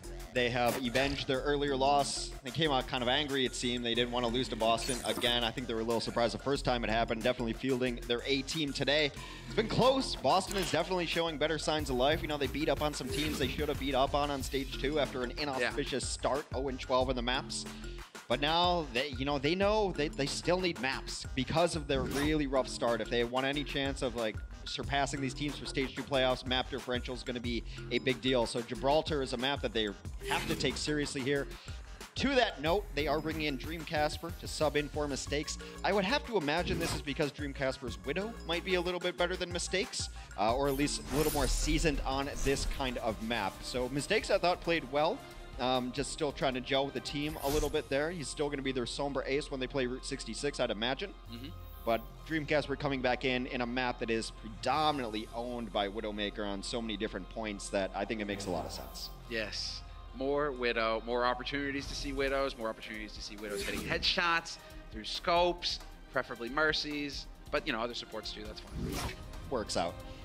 I see some Ana here as well. She's definitely come back into the meta on some of these maps, and it's because you don't necessarily have to run the support lines that we were seeing in Stage 1 as well. And Gibraltar's always been a good map for her. This spot right here, right behind the corner of the entrance to Hangar 18 is where you often see Ana's, and then she can rotate on that bridge to the other side and hide away and still get the healing done for your team. You actually heal into the server room. We've seen a lot of defenses want to hold that. Yes, yes, exactly. That seems to be the predominant strategy that we're seeing right now. Server room holds, you get that Ana back in there, and it makes it a little bit more dicey to dive because close quarters, that biotic nade can really mess you up if you're trying to get in there, but we'll see. You know, I think of it, we haven't really seen anything that interesting from Gibraltar lately. It's been very standard. A lot of teams playing exactly the same, especially on first point. Yeah. First point seems to be pretty well defined, that you hold server room, you hold top right with one of your tanks to deny the Widow from poking into server room, and then whoever cracks first ends up losing or winning the point, etc. Second point gets a little bit different. It's all about spawns, and if you can get split spawns and where your initial push ends up getting you. And then third point, we saw some Reaper the other day. There's a lot of, if you can get a Widow set up on offense or defense, also good, but that's a little bit up in the air. But first point Gibraltar has been about as standard can be. Yes, it is definitely one of the more, well, this is why. It's well defined. Let's put it that way. It's well defined, right? Because it is still, I'm not exactly displeased with the current meta on this map in particular. No, not at all. Yeah. More Widow, exciting play, and you really do get the opportunity to shine mechanically. And so that's always a good thing as far as I'm concerned. With Boston Uprising on the defense, they will be having Dreamcasper on that Widow. No counter per se from London Spitfire. Prophet could be looking to get the dive on her later on. He has been very good keeping it tight with his tanks. So, well, there we go. Wow, right? There's a monkey right there, Prophet. He doesn't even care that the tanks are standing on his left. He's like, oh, okay, they're the juicy targets all the way back. Doesn't care. Doesn't actually hit anything there either, but now he's going to go around here. Genji can be so good at dislodging both an Ana and a Widow. He's got the ability to dash up, all right, bounce around. Still, though, just kind of drawing attention. They're just going to take all the free push through the car wash, and now it's where does the defense set up? It doesn't seem like they're in server room holding high platform. Now, Mercy out in the open. Oh, boy. That's exactly who he wants to fight. Nade is going to cancel him, but Fury is there to capitalize on the damage dealt. And Prophet, glad that we're following his perspective right now because that really told the story. Leading the way in, just finds that high-value target. Everybody collapses along with him, and, well, now it gets real tough here for Boston Uprising to get the hold going on this first point. One of the things that makes Genji so good with dive, not just his mobility and dash resets, everything like that, his deflect is straight up OP sometimes. He goes in there and dive, and even with defense matrix being what it is now, it's not so long anymore, he goes in there in tank mode, essentially, deflecting everything in front of him that buys his tanks time to let their cooldowns reset, and still the chase on. Boston unable to find their feet, both supports down. Oh boy. I don't know if they're expecting that dive. No, exactly. That was Kelix getting caught out completely by Gesture. Not every day you're going to see a Winston actually manage to tase somebody to death start to finish. You know, Gesture, you know, a little bit of a feel-good moment for him. He'll be happy about that. Note, trying to challenge on the high ground here along with his own healer, but there we go.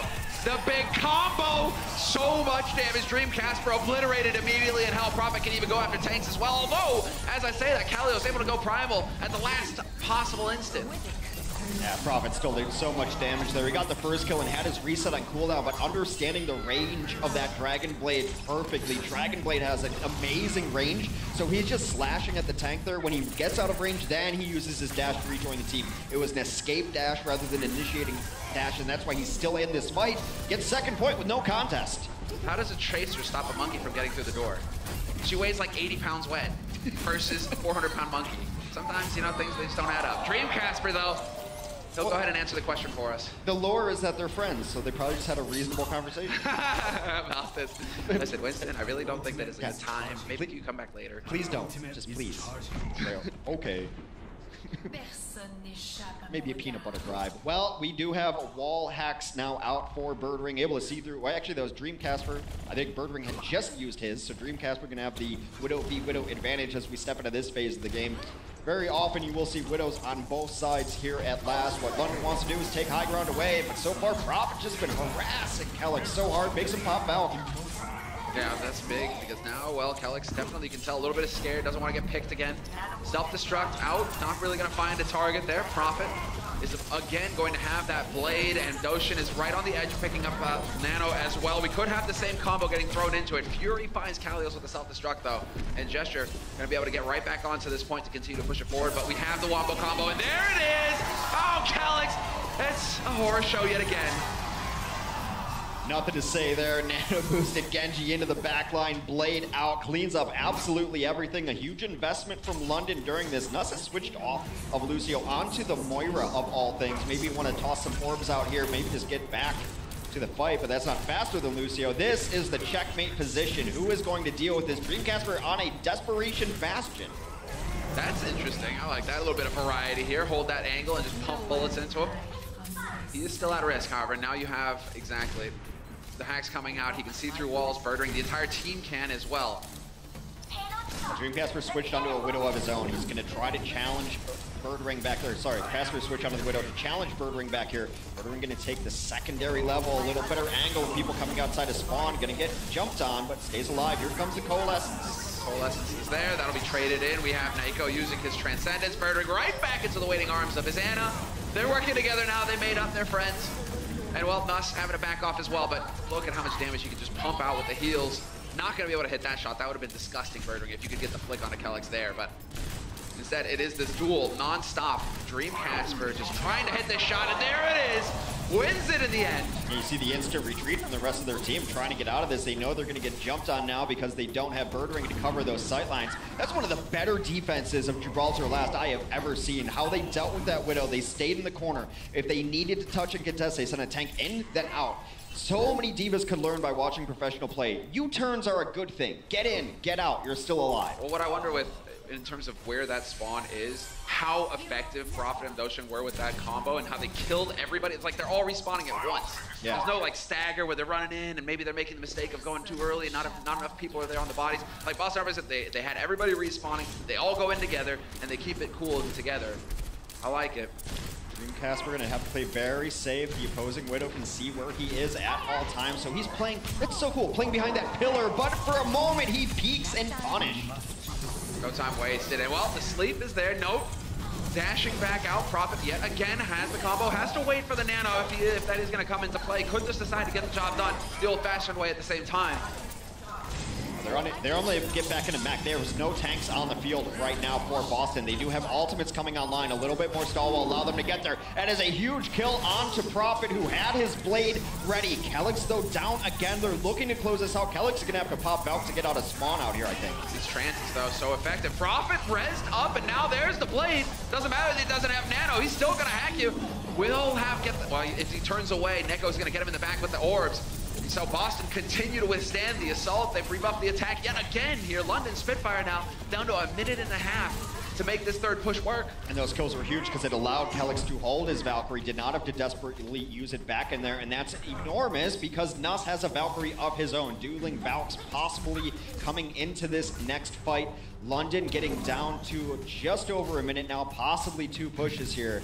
So far, they've been rebuffed, but again, a nice opening. This has been an epic Widow battle. Back and forth, each one hitting shots, creating opportunities here. Well, finally, that bubble's gone. Striker with a body shot, and a follow-up there from Birdring, but Dreamcasper in the meantime takes down Doshin. A lot of support lost. The question is he in a resible position? Because Nuss has popped the Valkyrie. Doshin back in this fight right now. The first resurrection had already come out from Kellex early on. Kellex will die. London making this push work. Slowly but surely. There, oh, that was a big one. The headshot on Striker, no chance at all. Still, no, gone as well. And now they're just going to try and rush him with the Lucio, but he can still see through walls. Birdring not going to let him even get out of spawn. Round 1 complete. All 3 points picked up here for London. It definitely took a bit longer. While they were quite a long time there on that final point battle. It was a fantastic defense from Boston. It really was. And usually, I'm extra impressed because Boston's defense usually is good when they're playing an aggressive style, but they played it completely opposite. They played it passive. This is where the card is. They had an answer to Birdring. You can't let that go untouched. The only great answer, without sending a tank over there, and even then, not gonna work. You can dislodge them. The only great answer is to shoot her. And that's exactly what Dreamcasper was able to do. They traded pretty evenly there on the Widow battle, and then some nice resurrections came into place. I think that last res onto Bidoshin really helped them out, though. He was able to bring him back up, and then you've got the Ana. Anti-heal is still, in my opinion, so overlooked. It's a great, it might be the best basic ability in the game. Yeah, I mean, when you have the dive kind of sort of situation where the tanks are coming through, you got the Roadhogs. It's a great way to counter all these big high HP targets that are just pumping, getting heals pumped into them. It's like, no, actually you won't get to heal. So now what are you gonna do? Okay, now you gotta jump back, Callius. Yeah. Okay, now you gotta give ground. And it's great if you're in a mess of a fight, which is where you don't want to be as Nana, but just drop it at your feet, you heal everybody, you hurt everybody, then there's anti-heals. It's like this great AoE. It's one of the best abilities, in my opinion. It's just that Hannah has been, difficult to play in some of these metas. It's great to see her in there. One of the highest skill support heroes there is. And that's interesting. That's cool. Actually works. You learn something new every day here in the Overwatch League, and now I've learned that turrets have their feet made of chalk. How is it adhering to that? Oh, how did he get the chalkboard flat enough to begin with to build the turret on it? All these questions, all these questions. Yeah, the Earth being flat helps. Well, offensively, Boston has to finish the map. If they get stopped, they will be shut out of this Series 4-0, which, they've been shut out a couple times in Stage 2. They've shut teams out. I think they would like to just have a reasonable looking score of 3-1 would help them out. They need to catch up on maps. They do. They had that feel-good moment versus Shanghai yesterday, but right now... That's brutal. That is definitely brutal. Getting stomped, pancaked as well. Prophet once again looking for the kill on Nako. We got the stats there for a second where Prophet pretty much just dominated Nako on that first. Absolutely crushed there. That is a team wipe eventually from London, and you don't expect that with this hold here. This first hold, you're happy if you get a couple kills, get some scouting information, get some ult charge, but you're generally going to rotate. But if you see a team can't bully you out of this area, why not go for it again? And that's exactly what they're doing. Nobody, and Calyx once again finds himself down to half HP. He will be able to dart back to safety this time around. No, never mind. Birdring hunts him on the Tracer, no less. And there we go. Attempt at getting the high ground here, Boston Uprising, but again, they're getting shut down. And now, well, they will be able to make it down to the bottom of the car wash. Yeah, they've probably gotten enough progress that this defense has to fall back. Despite getting the early kills there, it's not a completely one fight. Fury's just going to make sure that they don't get a ton of free push while they wait for everyone to get in the position that they need. This is the position up here. You deny the snipers, you deny Dreamcatcher from taking that beautiful angle that he wants up there. And I want to see if Ocean puts this target on. Nano is out. Yeah, I want to see Striker hit this pulse as well. That would be pretty. There's a bit of an opportunity there, but he decides to back off and play it safe. Birdring will find Dreamcatcher somehow. That's a great note, though. We had a stat up earlier that said that Striker's been holding his pulse bomb 50 seconds longer than Prophet or the other Tracer on the other side who happens to be playing it. It's been crazy because yesterday we saw him just tossing those out. He's holding it now longer than it's taking him to get them. Everybody gets a pulse bomb. That's Striker. He's a real giver, a real generous guy. Prophet, though, not so much. Takes Dreamcatcher's life. And that's a lot of DPS lost here for Boston Uprising. Still making a little bit of progress on the point, but here we go! One kill gonna be robbed. Birdring, he needs the dash. Prophet does get it back eventually, but for him, that blade, not the moment of glory he was looking for. It's been so strange how Boston is pushing in these squad-based atmospheres right now. London's cutting them in half, and they transcended with 2 people on the cart, but made it work. Still with the advantage right now. Ocean has been pumping so much healing, and he's almost got another one of these nano boosts. They dropped 2 very early here. Does he have a target for the boost? Now Jester's back into it, though. He's going to be able to back up this back line. Bubble not going to last. They have to rush out. Nux manages to survive, just gets on the payload. Barely closing that angle out in time, and they're doing a great job right now of staying alive. Jester's still hanging in there. He's been at half HP forever now, it feels. And yet now he will finally get topped up. And London Spitfire managed to withstand the Boston Uprising push. Gesture did a great job there of separating the supports from the rest of Boston's team. They've been split up a lot of times, but he really capitalized on it there. You saw only the Zenyatta and Mercy in the tunnel and just kind of sat there for a second. Just looked at them, just stared them down with that silverback stare, able to keep them out of the fight while the rest of his team tried to clean up. Still 2 meters, and if I know London, it means they're going in. Oh yeah. There's definitely 35 seconds left on this clock, so they have to make a go of it right now. Birdring on the hunt once again, looking to find Dreamcatcher. Goes for the stick, doesn't find a target, just whiffs it, unfortunately for him. But do they know where he's coming from? You got Gesture, he's been boosted, he's just cleaving. The bubble goes though, so he will get caught eventually by Note. And now Prophet, he's found his target, misses the second slash. Big opportunity now for Boston Uprising to push this point forward. Small missteps from London this time around will allow Boston to get the first point. Let's see if they can find some split spawns. They do. It is the Winston alone. He's able to get out just a second. They will not chase that one down. However, regardless of them taking first point, that took forever. Only 2:20 to get through the hangar phase here. Dreamcasper nearing his infra site. There it is. All the information he could ever want. And knowledge is power. Bullet to the brain for Prophet. That's a big one. Surprised Prophet just walks boldly around the corner that way. So open. Dreamcasper not going to miss a shot like that. Now he's hungry for more. He has to go for the big plays. Does manage to back out here, allowing for his teammates to heal him back up again. Unfortunately for Gesture, he just doesn't have that burst to capitalize and drop Dreamcasper, but turns out that Birdring does. Misses the opportunity narrowly, and in the meantime, Notion somehow finds the kill on Striker. Yeah, it's a tough matchup for a Tracer to try to 1v1 in Ana. You have to wait for all the cooldowns to be off until you feel very safe about it. She can still end up probably about 3-shotting you if she can hit shots. We know Notion mechanically talented enough that Kenji does not get out. Nice follow-up from Striker. Capitalizing there. Dreamcasper having an idea. Mine going off, that definitely sent alarms. Bells are ringing. Birdring's bells definitely ringing after that shot. Dreamcasper finds him eventually, and now they continue to make progress here. Boston Uprising, this is where it gets a bit tricky for London Spitfire. You have to work your way through these doors, these choke points. And while we could see Boston Uprising exactly trying to hold them close, and there we go. That's not even the zoning one. Doesn't matter that he dies. He still took 2 with them. Striker with a big play. That's just when you type worth in chat, you move on. Absolutely worth it right there. He does go down with the ship himself, but they're cleaning this up. Just a baby diva on the point. Well, that's something.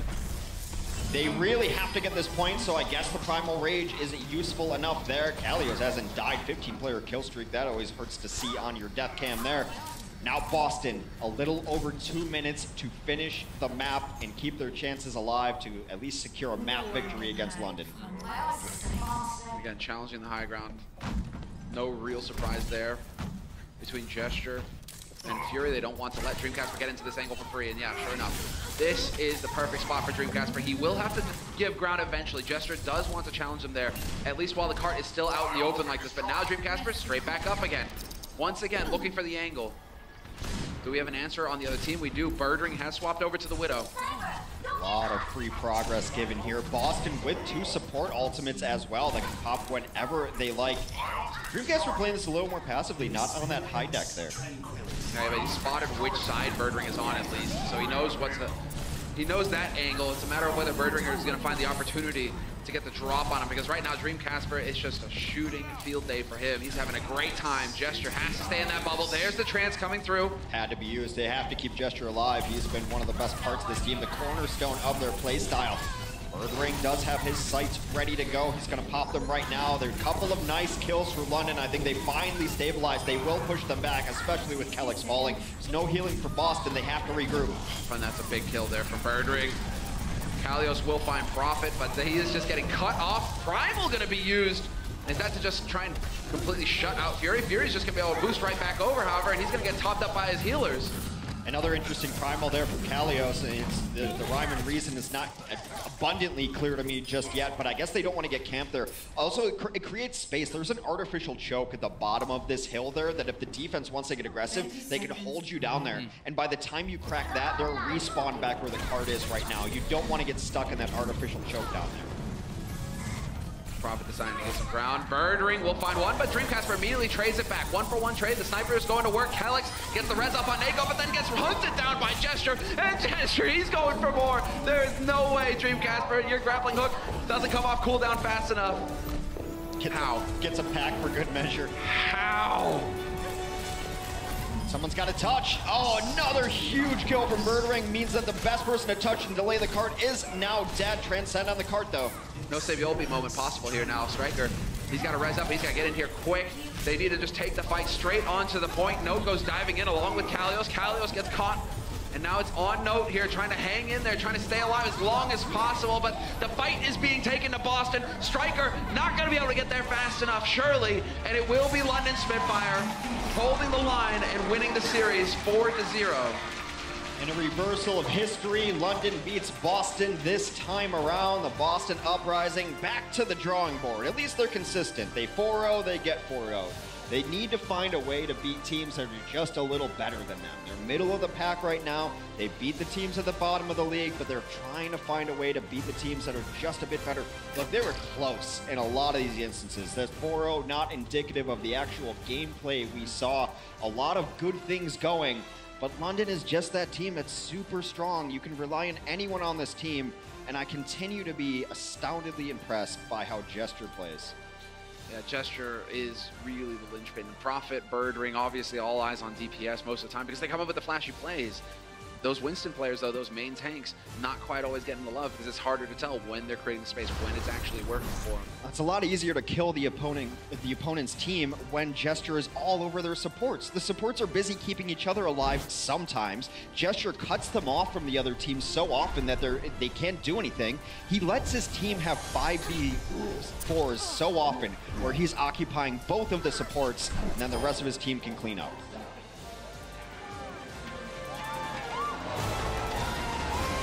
The Overwatch League is brought to you by Omen by HP, the official PC and display of the Overwatch League.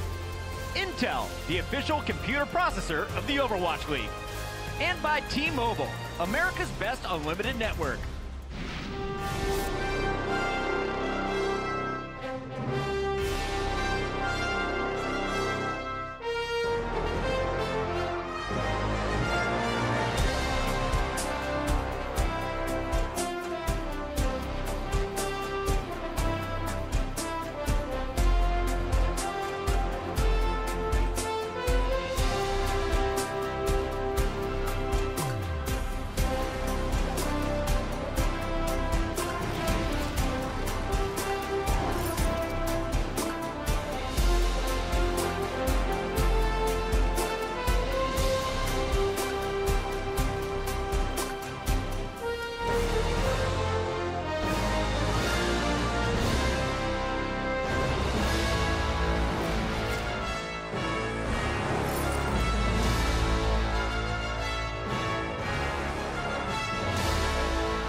From the London Spitfire.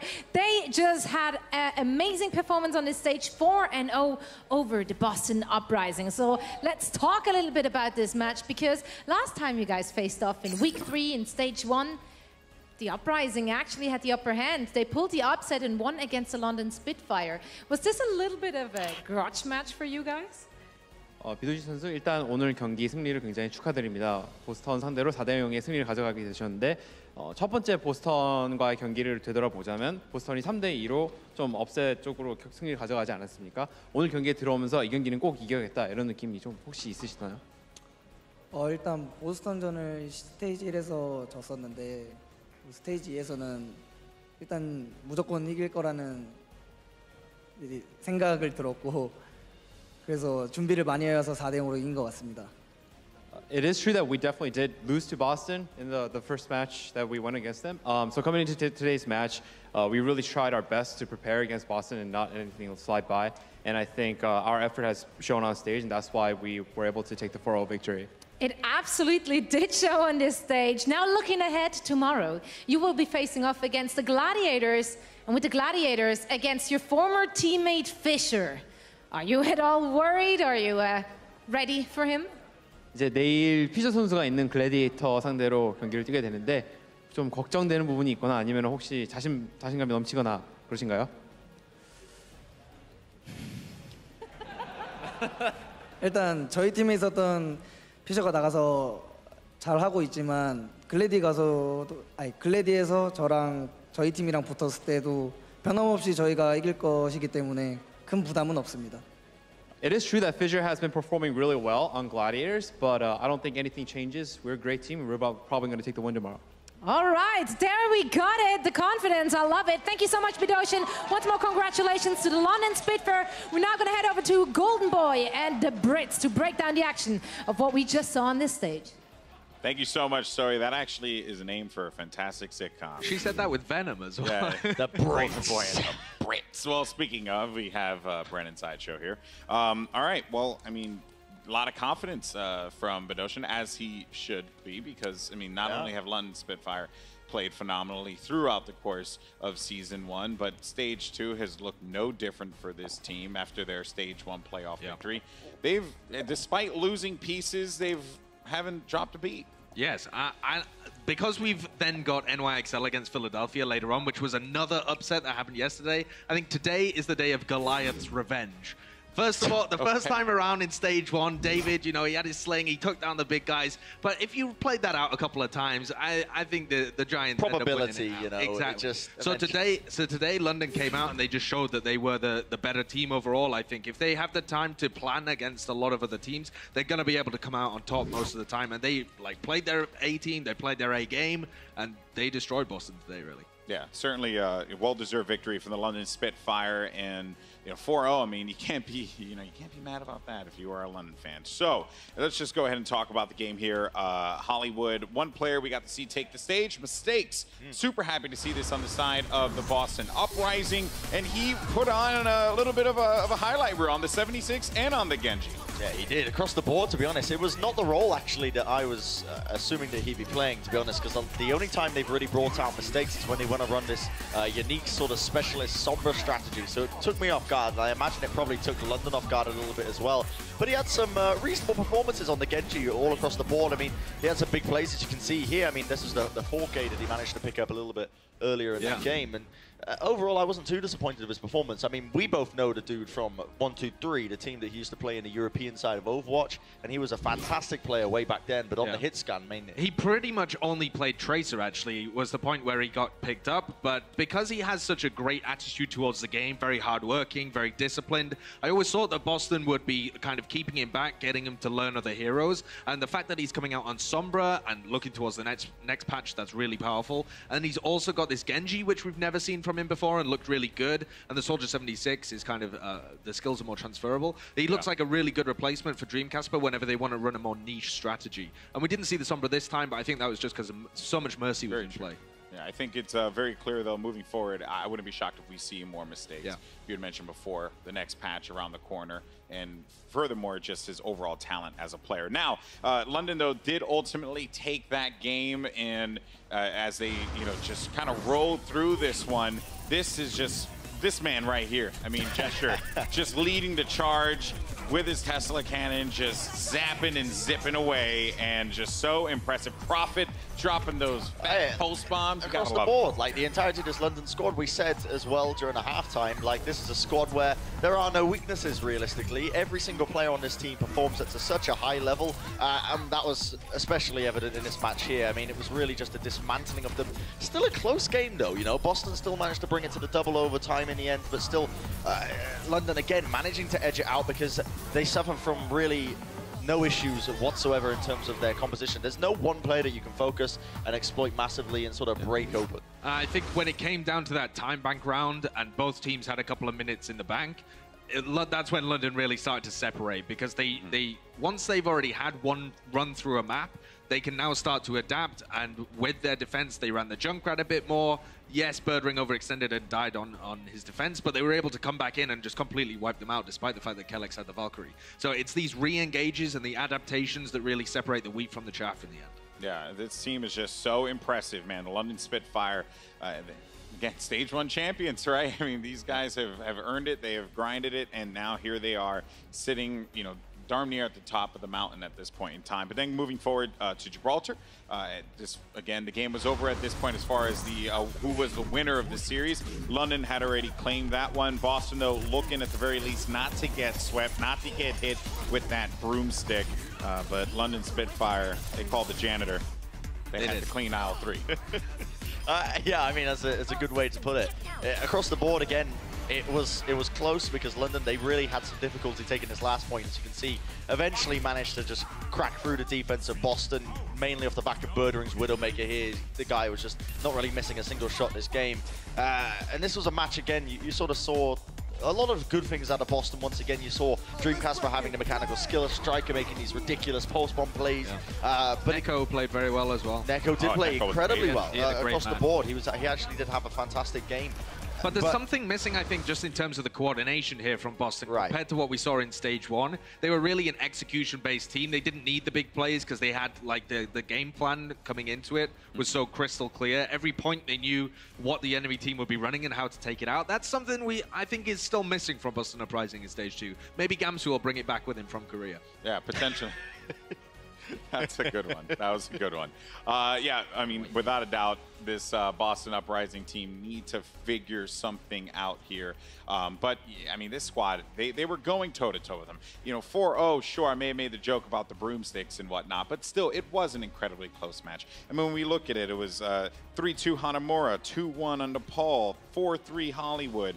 You know, same thing for Gibraltar. We could have ended up going to extra rounds there as well. Boston Uprising, they have talent. They just need to tighten it up a bit more, and I know that that is exactly what the president of gaming will look to accomplish moving forward, Mr. President. Now the Zenyatas have actually been kind of the stars in this game, right? We talked about Neko. We touched on that briefly, but Badoshin actually has been on point. And I know, Sideshow, you wanted to kind of talk about his performance in comparison to the league average. Yes, because he's a guy that goes under the radar a little bit, I think, in the London Spitfire, because the rest of their team is so great. But on the right-hand side, you can see the league average for all of our Zenyatta players. And Badoshin is right up at the top there alongside Jonak from the NYXL. The amount of damage he's able to output is ridiculous. The amount of final blows he gets per 10 minutes, that's the amount of kills that he's actually securing for his team. Again, way above the league average. And then his offensive assists, and to be honest, his defensive assists as well, are off the charts. Now, offensive means that he had a Discord on the target at the time they were killed. So it's great focus fire from Badoshin and the rest of his team. But he's such a deadly Zenyatta that it's really a powerhouse in the back of their team that sometimes gets overlooked because a lot of other people are finishing off kills and the team's so well-rounded. Not as good as Doa's Zen, though, is it? Really, at the end of the day. Doa's Zen, best in the league. Don't. I'm bringing him into it, mate. He loves to toot the horn. You know, he's a good Zen player. Me and Doa, we played a few games the other day. We lost all of them. But you know what, though?